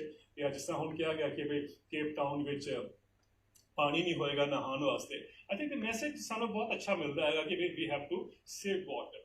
इसी तरीके नाल सानू किया जाता सेव एनर्जी, वो सेव एनर्जी की बात गल करते हैं, पर let's save water first. Do we know कि जिन्ना पानी अज असी इस्तेमाल करते हैं दुनिया में, उन्ना पानी सिर्फ 5 कंपनियां इस्तेमाल कर। मैं तो कभी डिबेट नहीं देखी कि ना 5 कंपनियों ने बोलो कि अपना एक मग ही बचाओ, कभी नहीं किसी ने गल की। 5 कंपनियां उन्ना पानी इस्तेमाल करदियां हैगियां जिन्ना की सारी दुनिया इस्तेमाल कर, और 5 कंपनियां ये इकोनॉमिस्ट की रिपोर्ट है, और 5 कंपनियां के नाम भी तुहानूं मैं 2-3 नाम सुना देना है। वो एक डनोन है, एक बडवाइजर है जी बीयर बनाती हैगी है, और एक वो पेप्सी कोला सही है। 3 कंपनियां तुहाडे सामने हैगियां। I think the message is very clear. अगर 5 कंपनियां दुनिया च जिन्ना पानी कंज्यूम हो रहा उन्होंने वो भी उन्ना ही कंज्यूम कर रहे हैं, तो सानू डरन की जरूरत है। अगर पानी का क्राइसिस हो जाता है जो असं 3rd वर्ल्ड वॉर की तरफ कहने हैं, can't we ask those 5 companies to shut down कि दुनिया च आफत आ जाएगी। जे आप कोका कोला नहीं पीवांगे, पेप्सी कोला नहीं पीवांगे या बियर नहीं पीवांगे, तो क्या आफत आ जाएगी दुनिया में कि असं सोचते हैं कि भी सानू 3री वर्ल्ड वॉर से जाना पड़ेगा। The point I am trying to make is कि क्या कारण है कि असी भी लोग उन्होंने गलों पर डिबेट नहीं करते। Those who are concerned about water as a bigger issue now, उन्होंने 2 जिस चौधरी चरण सिंह कहते सी किसानों वास्ते, वो कहते सी कि भी एक अख जी हैगी अपने हल से रख तो दूजी अख दिल्ली पे रख। वो जमाना सीगा जब दिल्ली वॉज इंपॉर्टेंट, हूँ तो वाशिंगटन से भी तुहानूं 3री अख रखनी पड़ेगी। लेकिन the point I am trying to make is साडा भी काम होना चाहिए एज एन एक्टिविस्ट ऑल्सो कि आप एक अख तो अपने इशू ते रखिए, दूजी अख इंटरनेशनल इशू ते भी रखिए, ताकि असी वो एक बैलेंस मेनटेन कर पाइए। एक जो नैरेटिव हैगा उन्होंने असी एक ठीक रस्ते ते लैके आ पाइए। मेरा मनना है कि इन्होंने चो अगर तुसीं एक कंपनी भी अज बंद कर दोगे, 5 कंपनियां हैगियां, साडे कोल पानी सरप्लस हो जाएगा। The point I hope I am able to convey, लेकिन कोई नहीं बोलता क्योंकि किसी की हिम्मत ही नहीं होती 5 कंपनियां तरफ इशारा करने दे आजकल के माहौल में। Everyone talks about anything, but the moment you point to a corporate house or a big house, सब लोग डर जाते हैं, घबरा जाते हैं कि नहीं जी इतने पता नहीं असी गलत है या साडे ऊपर कोई बैकलैश होएगा या रोल आएगा या so on and so forth. The point I'm trying to make is let us try to understand कि किस तरीके नाल नैरेटिव बनाया जाता है। और मेरा मानना है कि सर अगर आप भी जब नेक्स्ट टाइम पैडी ते गल करिए, please do talk about paddy, बहुत कुछ करने की जरूरत हैगी है, पर नाल ये भी कहो कि वो 5 कंपनियां का भी तो कुछ करो सर, ताकि एक नैरेटिव तो बने कि नैरेटिव लोगों को समझता है कि 5 कंपनियां उन्ना पानी खा रही हैं जिन्ना कि आप सारे जिन्ना आप कंज्यूम करते हैं। So the solution is not difficult, the only way is we don't want to look at it. असी इत्थे करन नो तो तैयार है ही हैं और करना भी चाहिए हैगा। नाउ व्हेन आई से कि भी अपने in the case of Punjab का जो क्रॉपिंग पैटर्न हैगा, यही सारा बड़ा इशू है इस समय कि भाई उन्होंने किस तरह डाइवर्सिफाई किया जाए। जॉल साहब दी 2 कमेटी रिपोर्ट भी आई हैगियां और उन्होंने कमेटी की रिपोर्ट में भी कहा सीगा कि भाई बहुत जरूरी है, उन्होंने कुछ सुझाव भी सीगे। मैंने याद है जब फर्स्ट रिपोर्ट आई सी जॉल साहब की, तो उस टाइम मैं पंजाब में हुंदा सीगा and I had evaluated that report and seen कि भाई उहदे विच की प्लस एंड जो उन्होंने सजेशन सीगे वो की सीगे। एक उन्होंने एक सजेशन सीगा या एक उन्होंने रिपोर्ट विच पॉइंट सीगा जो मैं शेयर करना चाहना, आई एम श्योर पन्नू साहब would know better than me.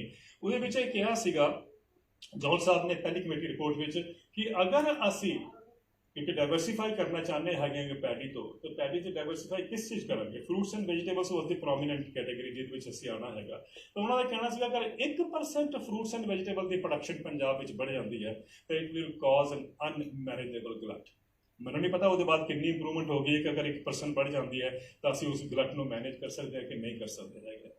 The point is कि that report did draw our attention कि सानू किस तरफ इंफ्रास्ट्रक्चर डेवलपमेंट या दूजा जिहड़ा आपां फोकस करना चाहते हैं in a cropping pattern or cropping as a solution to the crisis, असी कितना उस तरफ आगे बढ़ सके हैं। And secondly also we know कि भाई किसान नो एक सब तो बड़ी किसान बेवकूफ़ नहीं है। अगर किसान ने इन्नी रिपोर्ट्स तो इन्ना कुछ कहने तो बावजूद भी नहीं डाइवर्सिफाई किया है from paddy, I think there is a valid reason for it.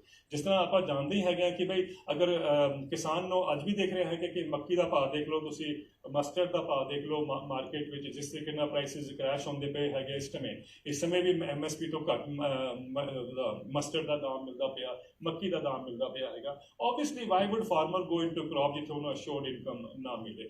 ਜਦੋਂ ਆਪਾਂ as a EMPLOYE as a scientist ਅਸੀਂ ਹਰ ਵਾਰੀ ਇਹੀ ਲੜਦੇ ਆ ਕਿ ਸਾਡਾ DA ਕਿੰਨਾ बढ़िया ਤਾਂ ਸਾਡੇ ਏਰੀਅਰ ਕਿੰਨੇ ਬੜੇ ਹੈਗੇ ਆ। I think farmer also has a justification to demand for a legitimate price ਜਾਂ ਰਾਈਟਫੁਲ ਪ੍ਰਾਈਸ ਜੋ ਉਹਨੂੰ ਮਿਲਣਾ ਚਾਹੀਦਾ ਹੈਗਾ। ਪਰ ਅਨਫੋਰਚੂਨੇਟਲੀ ਮੈਂ ਦੇਖਣਾ ਕਿ ਸਾਰੀ ਡਿਬੇਟ ਜਿਹੜੀ ਹੈਗੀ again it's construed in a different manner ਕਿ ਅਸੀਂ ਕਹਿੰਦੇ ਕਿ ਸਾਨੂੰ ਤਾਂ ਤਨਖਾਹ ਫਿਕਸਡ ਮਿਲੇ, ਸਾਨੂੰ ਤਾਂ ਅਗਲੇ ਜਿਹੜੇ 10 ਸਾਲ ਦੇ ਬੈਨੀਫਿਟਸ ਮਿਲਣੇ ਉਹ ਵੀ ਸਾਨੂੰ ਅਸ਼ੋਰਡ ਹੋ ਜਾਣ ਹੁਣੇ, ਲੇਕਿਨ ਕਿਸਾਨ ਨੂੰ ਕਹਿੰਦੇ ਕਿ ਮਾਰਕੀਟ ਤੇ ਡਿਪੈਂਡੈਂਟ ਹੋਣਾ ਚਾਹੀਦਾ।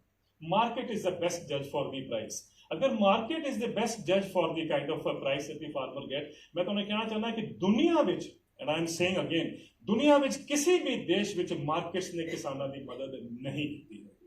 And I think the entire scientific community has to focus on this कि तुसी प्रोडक्टिविटी बढ़ाई जाओ, लेकिन जब तक तुसी प्राइस की गल नहीं करते हैं the system is not going to work. Punjab is a classic example. साडे कोल 11 टन प्रति हेक्टेयर 11 टन प्रति हेक्टेयर साढ़े कोल पैदावार होंदी है बीट और पैडी की हर साल।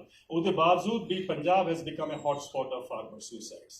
इट्स ए क्लीयर मैसेज कि जो ये असीं कहते जाने कि भी प्रोडक्टिविटी बढ़ाओ again a narrative has to be looked into कि वाकई क्या प्रोडक्टिविटी की जरूरत है। Is the world short of food today? Let's think about it. Today the world has 8 billion people. The world produces food for 14 billion people. Already जो साडी projection हैगी है by the end of this century, वो already we are producing more food than what the projection of the population would be by the end of this century. Crisis किथे हैगा फिर food का? Why is that everybody talks about productivity? 2050 में साडे हिंदुस्तान च ये होएगा, 2030 में इन्ना हो जाएगा। ऑल दिस डाटा मैं इन्ने सालों तो पढ़ता आ रहा हैगा and we are being made to believe कि साडे च पैदावार नहीं होंगी साडे देश में। मेरा कहना है कि नहीं, पैदावार जी होंगी है उन्नी बहुत है जो तुम उन्होंने इनकम तो दे दो किसान को, वो तो बाकी भी करके दिखा देगा। But you don't want to pay him an income and you think कि वो सोल्यूशन जो है प्रोडक्टिविटी वाला निकल आएगा। ये नैरेटिव भी इंडस्ट्री ने बनाया। Let us not forget, because pesticide, fertilizer, mechanization, all these things require industrial input. ਉਹਦੇ ਵਾਸਤੇ ਇੱਕ ਨੈਰੇਟਿਵ ਕ੍ਰੀਏਟ ਕੀਤਾ ਜਾਂਦਾ ਹੈ। ਅਨਫੋਰਚੂਨੇਟਲੀ ਮੈਂ ਜਿਸ ਸਿਸਟਮ ਚੋਂ ਆਇਆ ਸੀਗਾ ਉੱਥੇ ਵੀ ਸਾਨੂੰ ਇਹੀ ਪੜਾਇਆ ਜਾਂਦਾ ਸੀਗਾ ਕਿ ਜਦ ਤੱਕ ਤੁਸੀਂ ਟਰੈਕਟਰ ਨਾਲ ਖੇਤੀ ਨਹੀਂ ਕਰੋਗੇ ਤਾਂ ਤੁਹਾਡੀ ਪ੍ਰਗਤੀ ਨਹੀਂ ਹੋਏਗੀ। ਪਰ ਇਹੀ ਹਾਲ ਹੈ ਪੰਜਾਬ ਦਾ। ਦੇਖ ਲਓ 1 ਲੱਖ ਟਰੈਕਟਰ ਚਾਹੀਦੇ ਹੈਗੇ। We already have about 5.5 lakh tractors. So therefore the symbol of pride one day has become a symbol of suicide nowadays. Nobody is talking about it. ਹੁਣ ਵੀ ਅਸੀਂ ਪੰਜਾਬ ਨੂੰ ਜੰਕਯਾਰਡ ਬਣਾਉਣ ਜਾ ਰਹੇ ਹਾਂ ਮਸ਼ੀਨਾਂ ਦਾ। ਉਹ ਅੰਡਰ ਦੀ ਪੈਡੀ ਜਿਹੜਾ ਸਟਬਲ ਬਰਨਿੰਗ ਨੂੰ ਰੋਕਣ ਵਾਸਤੇ you are pumping in lot of machine 15 ਦਿਨ ਉਹਨਾਂ ਦਾ ਉਪਯੋਗ ਹੋਣਾ ਹੈ, ਸਾਰੇ ਸਾਲ ਉੱਤੇ ਖੜੀ ਰਹੇਗੀ and we are very happy because ਉਹਦੇ ਨਾਲ GDP बढ़ ਗਈ। See the point we need to understand is ਕਿ ਸਾਰੀ ਗੱਲਾਂ ਦਾ ਨਿਚੋੜ ਜਾ ਕੇ GDP ਦਾ ਹੈ। And I think common man does not understand what is GDP। ਜੇ ਮੈਂ ਤੁਹਾਨੂੰ ਪੁੱਛ ਲਵਾਂ ਕਿ GDP ਕੀ ਹੁੰਦੀ ਹੈ ਤਾਂ ਮੈਨੂੰ ਪਤਾ ਹੈ ਤੁਹਾਡਾ ਜਵਾਬ ਮੈਂ ਹਰ ਜਗ੍ਹਾ ਪੁੱਛਣ ਦੀ ਕੋਸ਼ਿਸ਼ ਕਰਦਾ ਜਿੱਥੇ ਮੈਂ ਕਰ ਸਕਦਾ।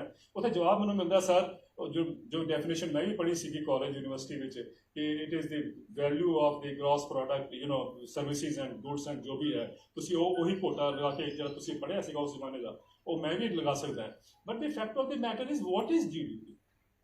GDP is the amount of money that exchanges had in a layman terms।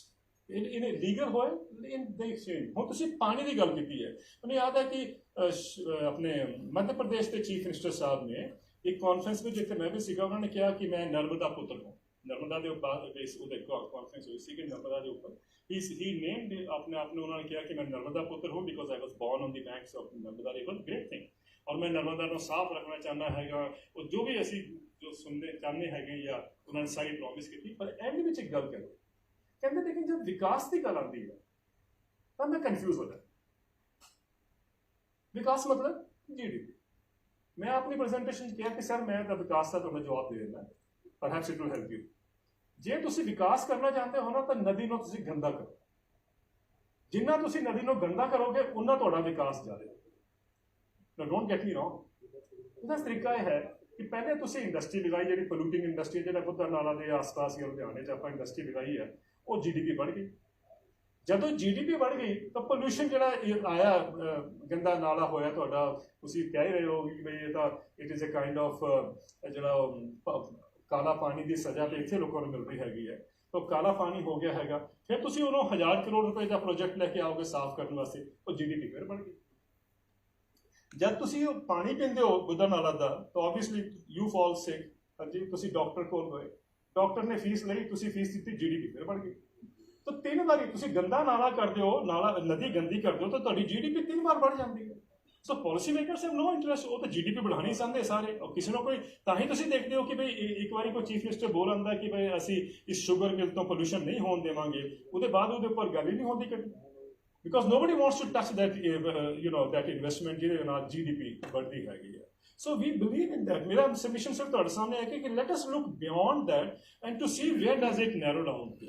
अगर आज दुनिया का climate change भी हो रहा हैगा, वो भी GDP is the biggest player in that climate change, लेकिन ਉਹਨੂੰ भी change ਕਰਨ ਵਾਸਤੇ ਜਾਂ ਬੋਲਣ ਵਾਸਤੇ ਹੁਣ ਕੁਝ ਲੋਕੀ ਦੁਨੀਆ ਵਿੱਚ ਹਿੰਮਤ ਕਰ ਪਾ ਰਹੇ ਹੈ, ਜੋ ਚੈਲੰਜ ਕਰ ਰਹੇ ਹੈ ਕਿ economic growth is the main reason for the climate debacle ਜਿਹੜਾ ਦੁਨੀਆ 'ਚ ਫੇਸ ਹੋ ਰਿਹਾ ਹੈਗਾ। ਸੋ ਇਹ ਅੱਛੀ ਗੱਲ ਹੈ। The point I'm trying to make ਕਿ ਜਿਹੜੇ ਉਹ ਗੱਲ ਕਹਿ ਰਹੇ ਉਹ ਆਪਾਂ ਵੀ ਕਰ ਸਕਦੇ ਹਾਂ। I think each one of us also has a responsibility. ਇਹ ਨਹੀਂ ਕਿ ਸਿਰਫ ਤੁਹਾਡਾ ਜਿਹੜਾ ਫੋਕਸ ਹੈਗਾ ਇसी ਰਿਵਰ ਦੇ ਨਾਲ ਖਤਮ ਹੋ ਜਾਏਗਾ ਜਾਂ ਤੁਸੀਂ ਸੋਚੋਗੇ ਦੁਨੀਆ ਸਾਫ਼ ਹੋ ਜਾਏਗੀ, ਨਹੀਂ, ਬਿਕੋਜ਼ ਜਦ ਤੱਕ ਅਸੀਂ ਜਿੱਥੇ ਜੈਨੇਸਿਸ ਹੈਗਾ, ਜਿੱਥੇ ਉਹਦਾ ਮੇਨ ਰੀਜ਼ਨ ਹੈਗਾ, ਉਹਨੂੰ ਅਸੀਂ ਟੈਕਲ ਕਰਨਾ ਨਹੀਂ ਚਾਹਾਂਗੇ ਜਾਂ ਨਹੀਂ ਅਸੀਂ ਸਾਡੀ ਐਫਰਟ ਨਾਲ, ਔਰ ਇਹ ਨਾ ਸੋਚੋ ਕਿ ਵੀ ਤੁਹਾਡੇ ਐਫਰਟ ਨਾਲ ਉਹ ਗੱਲ ਨਹੀਂ ਜਾਂਦੀ ਹੈਗੀ। ਮੇਰਾ ਮੰਨਣਾ ਹੈ ਕਿ ਹਰੇਕ ਆਦਮੀ ਦਾ, ਉਹ ਕਿਸੇ ਨੇ ਕਿਹਾ, शाहरुख खान ने भी पिक्चर च किया हैगा कि अगर आप एक बार अच्छी नीयत से सोच लो तो सारी कायनात उसके ऊपर काम करना चाहती है और वो करेगी उसके ऊपर। मैं इस गल 'ਚ विश्वास करता है कि ਤੁਸੀਂ अपनी एक छोटी जी गल भी करोगे, सेंसिबल कोई भी गल करोगे, तो उसके नाल एक एनवायरनमेंट बिल्डअप होता है and we see to it कि भाई the change that we are aspiring कि दुनिया 'ਚ होए वो ਉਹਦੇ ਨਾਲ ਹੀ ਹੋਏਗੀ। Now couple of things before I leave this dais। Agriculture ਵਿੱਚ ਸਾਨੂੰ ਕੀ ਕਰਨ ਦੀ ਜ਼ਰੂਰਤ ਹੈਗੀ ਹੈ ਪੰਜਾਬ ਵਿੱਚ। ਬਹੁਤ ਸਾਰੀ ਗੱਲਾਂ ਆਪਾਂ ਸੁਣੀਆਂ ਹੋਈਆਂ, ਮੈਂ ਉਹਨੂੰ ਰਿਪੀਟ ਕਰਾਂਗਾ। it won't be perfect, लेकिन फिर भी I think there is no other choice, क्योंकि पहली गल तो है कि सारा जो क्रॉपिंग पैटर्न हैगा, मैंने लगता है कि अगे तो आप जब भी कोई साइंटिफिक जब कोई वैरायटी रिलीज करते हैं साइंटिफिक सिस्टम के विचों, तो I think we should all be looking at its water consumption. बहुत जरूरी हैगा कि असी अज तक प्रोडक्टिविटी की गल की है, but we haven't talked about water consumption. और वाटर कंजम्पशन जब तक असी रिलेट नहीं करांगे, I think that is something we all must understand, especially in the context of जब मैं I am a plant breeder by training, मैं भी थोड़ी समझदा कि साइंटिफिक रिसर्च होती है, ब्रीडिंग किस गल ते करते हैं, but let's be very clear, जब असी ब्रीडिंग करते हैं तो we are actually looking for higher productivity, जो असी जानते हैं। जब प्रोडक्टिविटी इंक्रीज होती है तो इनवर्सली प्रोपोर्शनेट असी देखते हैं न्यूट्रिशन फॉल होता है। This is something that we all know, पर मैं लगता है कि वो न्यूट्रिशन फॉल हैगा, उन्होंने कई तरीके नाल असीं एड्रेस करने की कोशिश करते हैं। Fortification is one of them and I am glad, अगर तुसीं अज की रिपोर्ट देखो, it has come out, it has shock the nation कि जिन्होंने पंजाब सरकार भी पुश कर रही है as fortification as a solution. वो कहता कि वो जिहड़े उन्होंने पायलट प्रोजेक्ट करने सीगे वही नहीं होए सीगे, and yet it was pushed, and yet the entire system goes on appreciating कि फोर्टिफिकेशन बहुत जरूरी है। ये जो साडे माइंडसैट बन चुके हैं ना कि ये तरीके साडे नाल बहुत जरूरी हैगे है, आई थिंक उन्होंने भी कभी देखने की कोशिश करिए कि are they the right way forward और नॉट, और are we adding on to the problems. मैं पानी की गल शेयर कर रहा सीगा कि जब असीं ब्रीडिंग करते हैं तो we must now also try to ascertain कि पानी की रिक्वायरमेंट कितनी है। For instance if you look into high yielding varieties of let's say paddy and the hybrid varieties of paddy, दोनों की पानी की कंजम्पशन का कितना फर्क है, I think scientist can tell us. जब तुसी हाइब्रिड प्रमोट करते हो तो you are actually promoting higher water consumption also, और वो वाटर कंजम्पशन बड़ा अफसोस है कि साडे पंजाब विच तां असीं हाई यील्डिंग वैरायटी लगाने हैं, इंप्रूवड वैरायटीज लगाने हैं। If you go to southern India उत्थे हाइब्रिड लगती है, hybrid rice, hybrid sorghum, hybrid cotton, hybrid vegetables, मतलब हर चीज उत्थे हाइब्रिड लगती है। In those areas where you require to save water, we are actually bringing in those seeds which require more water. ये सिस्टम चलता आ रहा है and nobody will point to it, because ये पहले मैं कह रहा था GDP बढ़ती है, you know everyone is happy कि भाई ये कंपनियां का जितना आउटपुट बढ़ेगा या सेल जितनी होएगी उन्हें वो GDP विच ऐड होगी। So we are our interest is only to see investment कितनी आई है, उतना GDP का कितना इजाफा होया, but we are not looking into it कि साडा जिहड़ा रेगिस्तान है हिंदुस्तान का, वो जिहड़े रेनफेड एरियाज है, नॉट रेगिस्तान बट रेनफेड एरियाज जिहड़े हैगे आ, उन्हां च तां पानी बचाउण दी जरूरत हैगी है। ना कि पानी ज़्यादा उपयोग करने की जरूरत है as far as agriculture cropping system is concern. I think we'll have to relook at that particular aspect. वो तो उन्होंने गल्लां ते हो गया, लेकिन even otherwise we will have to see कि साडा जिहड़ा पानी दी एक स्टेट दी या दूजी स्टेट दी रिक्वायरमेंट के हिसाब नाल वो कितना करिए, लेकिन let us not go on complete replicating that mistake again and again. हुण देखो ना, पंजाब विच तां सानूं पता है कि भी पहले पानी हुंदा सीगा, जब पानी हुंदा सीगा आपां पैडी ते जोर दिता। पैडी का पंजाब का की हाल करता है सब आप जानते हैं। हुण असीं कहने कि paddy will be grown in the north east, क्या नॉर्थ ईस्ट नहीं प्रॉब्लम जाएगा? लेकिन सानू policy as a why are be so excited about it कि पंजाब का प्रॉब्लम असीं ट्रांसलोकेट करता है in north east, so we are happy. We are not, we should not be happy because planet, as the Director General of UNSSC had said, the planet is one. So Hindustan भी तो एक है ना। Let us try to see we don't replicate the same mistake from one state to the another state. So ये भी सानू अपने policies ਨੂੰ रीड्रॉ करना पड़ेगा, जिस तरह तुसीं कह रहे सी कि पानी ਦੀ रिक्वायरमेंट ਤੇ ਕੀ ਹੋਣਾ ਚਾਹੀਦਾ ਹੈਗਾ। And also let us not forget कि जब ਆਪਾਂ ਇਹ ਸਾਰਾ ਕੁਝ ਕਰਦੇ ਹੈਗੇ ਆ ਤਾਂ ਇੱਕ ਫੈਕਟਰ ਜਿਹੜਾ ਕਿ ਡਾਕਟਰ ਜੌਲ ਬਹੁਤ ਸਾਲ ਤੋਂ ਬੋਲਦੇ ਆ ਰਹੇ ਸੀਗੇ ਕਿ ਜਦ ਅਸੀਂ ਆਪਣਾ ਪੈਡੀ ਔਰ ਵੀਟ ਐਕਸਪੋਰਟ ਕਰਦੇ ਆ ਤਾਂ ਵੀ literally export water.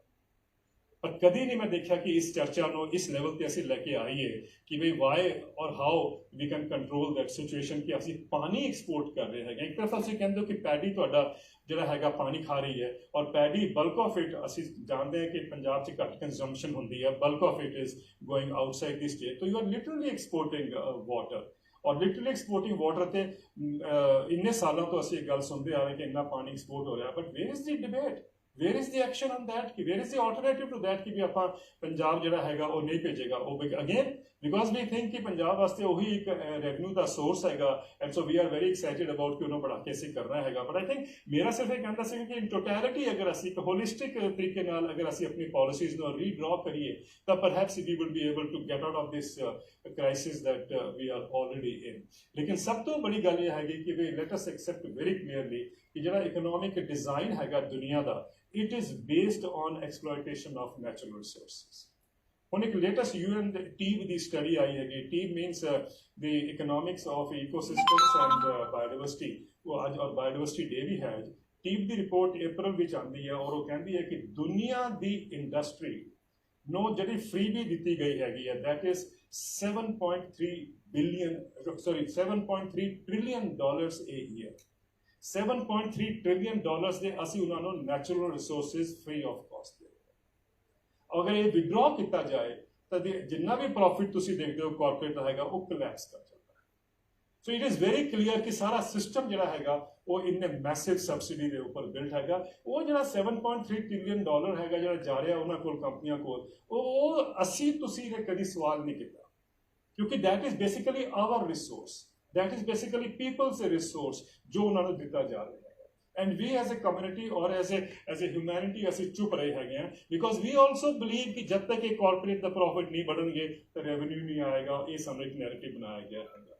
but I think ਇਹ ਦੱਸਦਾ ਹੈ ਕਿ ਅਗਰ 7.3 trillion dollar ਦੇ resources ਹਰ ਸਾਲ ਲੈ ਕੇ ਜਾ ਰਹੇ ਹੈਗੇ which includes water, which includes your biodiversity, which includes other natural resources also, ਉਹਨਾਂ ਦੇ ਨਾਲ जो तबाही हो रही है प्लैनेट की वो सामने एक तरफ देखनी हैगी है। then you have to weigh what is the way forward। all I'm suggesting to you is ladies and gentlemen थोड़ा जा broader अपना perspective बनाइए। ये perspective बनाना सिर्फ एक या दो या तीन लोगों का काम नहीं है, it is for all of us। It is for all of us because when you enter into a negotiation or let's say when you go and meet a chief minister or when you go and meet a vice chancellor of a university, you should be able to negotiate or talk at a level कि उन्होंने भी समझ आया कि कितने gap रह गया है and in their understanding also। ये ना सोचिए कि सारे wisdom तो परे होंगे हैगे आ और each one of us is learning at every stage। मेरा सिर्फ ये है कि अगर आप ये भी learning imbibe कर रही है कि we can go and tell the chief minister कि साहब तुसी इन्ना promise किया सीगा ਤੁਹਾਡੇ अगले दिन आने तो बाद ਅਸੀਂ देख लिया कि पानी नाले ਦਾ कितना गंदा हो गया सीगा and now I don't think ਤੁਸੀਂ ਕਦੀ ਉਹਨੂੰ ਮਿਲ ਪਾਓਗੇ ਕਦੀ ਇਸ ਤਰੀਕੇ ਨਾਲ ਬੋਲਣ ਵਾਸਤੇ ਜਿਸ ਤਰ੍ਹਾਂ ਇੱਕ ਵਾਰ ਆ ਗਏ ਸੀਗੇ। but ਅਗਰ ਤੁਸੀਂ public pressure ਵੀ build up ਕਰਦੇ ਰਹੋਗੇ that will have a say। that will have a say। ਤੁਸੀਂ ਪਬਲਿਕ ਪ੍ਰੈਸ਼ਰ ਜਿਹੜਾ ਹੈਗਾ ਉਹ ਕਦੇ ਨਹੀਂ ਛੱਡਣਾ ਹੈਗਾ। I think each one of us has a responsibility to play our part ਕਿਤੇ ਵੀ ਹੋ ਤੁਸੀਂ, whether you are an agriculture scientist, whether you are a bureaucrat, whether you are a professor or a ordinary citizen।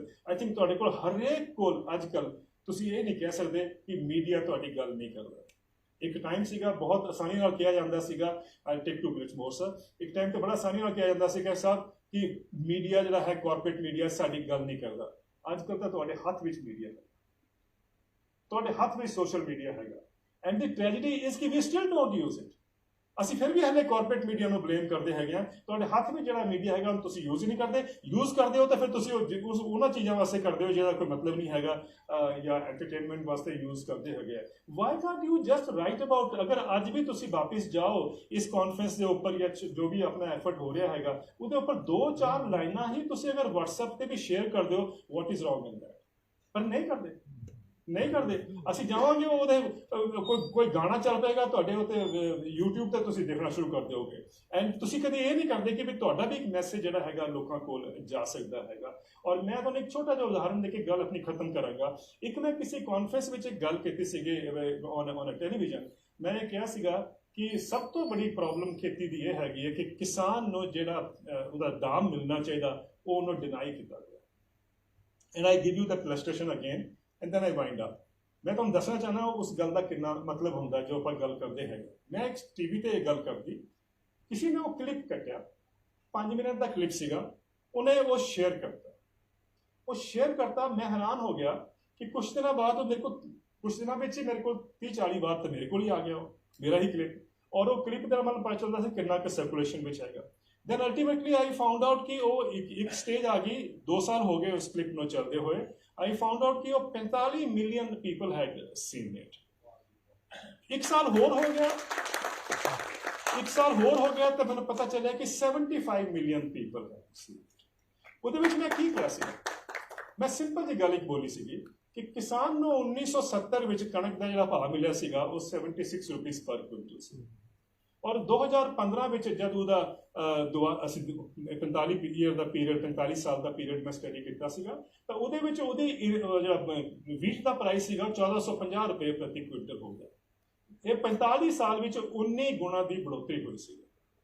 ਔਰ ਇसी period ਵਿੱਚ I try to work out ਕਿ basic ਪੇ ਔਰ DA, ਸਿਰਫ basic ਪੇ ਔਰ DA employees ਦਾ ਕਿੰਨਾ बढ़ਿਆ ਹੈਗਾ। ਮੈਂ ਦੇਖਿਆ ਕਿ 120 ਤੋਂ 150 ਗੁਣਾ ਇੰਪਲੋਈਜ਼ ਦਾ ਬੇਸਿਕ ਪੇ ਔਰ ਡੀਏ बढ़ ਗਿਆ। ਫਿਰ ਮੈਂ ਦੇਖਿਆ ਕਿ ਕਾਲਜ ਦੇ ਪ੍ਰੋਫੈਸਰਾਂ ਦਾ, ਲੈਕਚਰਰਸ ਦਾ ਕੀ ਕਿੰਨਾ बढ़िया ਹੈਗਾ, because we have to see income parity. ਉਹਨਾਂ ਦਾ 150 ਤੋਂ 170 ਗੁਣਾ बढ़ ਗਿਆ ਇसी 45 ਸਾਲ ਦੇ ਪੀਰੀਅਡ ਵਿੱਚ। ਸਕੂਲ ਟੀਚਰਸ ਕਿਉਂਕਿ ਉਹਨਾਂ ਦੇ 1970 ਤਨਖਾਹ ਬਹੁਤ ਹੀ ਘੱਟ ਹੁੰਦੀ ਸੀਗੀ, ਉਹਨਾਂ ਦਾ 280 ਤੋਂ 320 ਗੁਣਾ बढ़ ਗਈ ਤਨਖਾਹ। ਕਿਸਾਨ ਦੀ 19 ਗੁਣਾ बढ़ ਗਈ। I think the issue was not productivity, the issue was income। ਜੇ 19 ਗੁਣਾ ਹੀ ਪ੍ਰੋਡਕਟਿਵਿਟੀ ਸਾਡੇ ਇਨਕਮ ਸਾਡੇ ਤਿੰਨਾਂ ਸੈਕਸ਼ਨਾਂ ਦੀ ਜਿਹੜੀ ਮੈਂ ਗੱਲ ਕੀਤੀ ਹੈਗੀ ਬੜੀ ਹੁੰਦੀ, ਇਹਨਾਂ ਚੋਂ ਅੱਧੇ ਸੁਸਾਈਡ ਕਰ ਚੁੱਕੇ ਹੋਣੇ ਸੀਗੇ, ਅੱਧੇ ਨੌਕਰੀਆਂ ਛੱਡ ਚੁੱਕੇ ਹੋਣੇ ਸੀ। Let's be very clear. So ਅਸੀਂ ਜਾਣ ਬੂਝ ਕਰ ਖੇਤੀ ਨੂੰ ਖਤਮ ਕੀਤਾ ਹੈਗਾ। ਇਹ ਗੱਲ ਮੈਂ ਕਹੀ ਸੀਗੀ and I was so happy ਕਿ ਸਾਰੇ ਦੇਸ਼ ਤੋਂ ਫੋਨ ਆਣੇ ਔਰ ਫਿਰ ਸਾਰੇ ਇੰਨੇ ਸਾਰੇ ਮਿਲੀਅਨ ਵਿਊਜ਼ ਹੋ ਗਏ। ਬਟ ਇੰਟਰਸਟਿੰਗਲੀ ਕੁਝ ਮਹੀਨੇ ਪਹਿਲੇ ਉਹਨਾਂ ਦੀ ਅੰਤ ਤੋਂ ਅਜੀਤ ਸਿੰਘ ਜਦ ਕ੍ਰਿਸ਼ੀ ਮੰਤਰੀ, ਤੁਹਾਨੂੰ ਯਾਦ ਹੋगा एक टाइम पे होंगे सीगे, उन्होंने मैंने एक दिन कॉल आया, उन्होंने कहा देवेंद्र जी मैंने कल देखा आपका ये वीडियो। मैं कहा सर अच्छा आपने जो देखा तो सही। कहते नहीं मुझे बहुत ही अच्छा लगा, मैं आपसे एक गुजारिश करनी कि क्या ये जो डाटा आपने दिया है क्या मैं अपने पब्लिक लेक्चर में इसको लेके जा सकता हूँ। मैंने कहा सर जरूर लेके जाइए, मैं तो वैसे पब्लिक में ये बात कही थी। But the point I am trying to make is कि ये जो बात चाहे वो किसी भी लेवल पे कही गई हो, पर वो बहुत दूर तक वो ट्रैवल करती है अगर हम उस बात को, अगर सोशल मीडिया का उपयोग करके हर आदमी अगर अपना रोल अदा करे तो अगर हम भी ये पानी के ऊपर भी कंटेमिनेशन के ऊपर जो आज हम डिस्कस कर रहे हैं, let us at least start sharing among ourselves. ਤੁਸੀਂ ਦੇਖੋ ਕਿ ਨੈਰੇਟਿਵ ਬਦਲੇਗਾ। ਡੋਂਟ ਥਿੰਕ ਕਿ ਬਈ ਤੁਹਾਡੇ ਕਰਮ ਨਾਲ ਕੀ ਹੋਏਗਾ। ਐਂਡ ਫਾਈਨਲੀ एक कहावत सीगी, किसी कहावत नहीं, एक सवाल पूछा गया सी मैंने किसी प्लेटफॉर्म पे, and I must share with you. मैं कि अफ्रीका च किते लेक्चर दे रहा सीगा तो एक महिला खड़ी हुई, अफ्रीकन लेडी खड़ी हुई, कहती है कि सर मैंने आपकी बातें तो मान ली, पर मुझे ये बताओ कि मैं अकेली हूँ, मैं अगर अकेली कर भी लूंगी तो उससे क्या होगा, या उससे कोई असर पड़ेगा।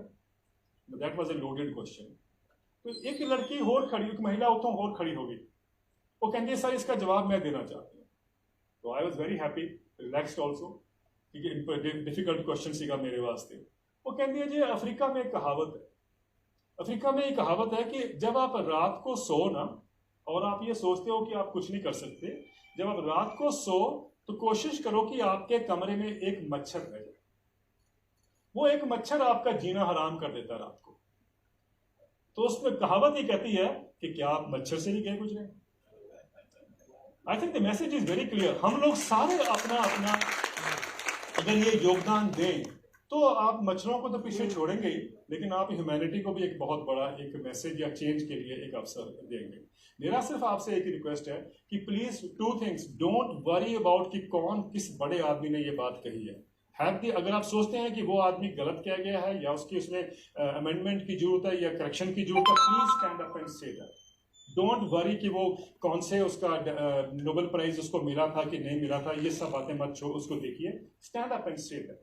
एंड सेकेंडली प्लीज आपके हाथ में जो मीडिया है उसका उपयोग करिए, और आप अगर उस हाथ में जो मीडिया आपके है उसका उपयोग करते हैं तो मैं दावे से कह सकता हूं कि जब हम अगली बार मिलेंगे तो सिचुएशन बहुत इंप्रूव कर जाएगी। सब लोगों को ये एहसास होगा, उनका भी एक दायित्व है, एक रोल है, उन सब का रोल उसमें नजर आएगा, और आप देखेंगे जैसे कहा जाता है ना मल्टीप्लायर इफेक्ट, वो मल्टीप्लायर इफेक्ट है जो चेंज को लाने में मजबूर करेगा। सो लेडीज एंड जेंटलमैन, आज के दिन हम इतना अभी पूरे दिन हम बैठेंगे, सुनेंगे और इस बातें समझेंगे भी, और मुझे लगता है कि प्लीज काइंडली, मेरे को तो एक मजबूरी है कि मुझे शाम को वाइंड अप करना है या सम अप करना है तो मुझे तो लिखना पड़ेगा, लेकिन आप भी प्रयास करें, कुछ एक पॉइंट्स लिखें, व्हाट्सएप पे लिखें और शेयर करें। जितना आप शेयर करेंगे आई थिंक अच्छे लोगों को भी ये एक दायित्व जो है अपने कंधे पर लेना पड़ेगा। So thank you very much and I hope we'll have a wonderful discussion today.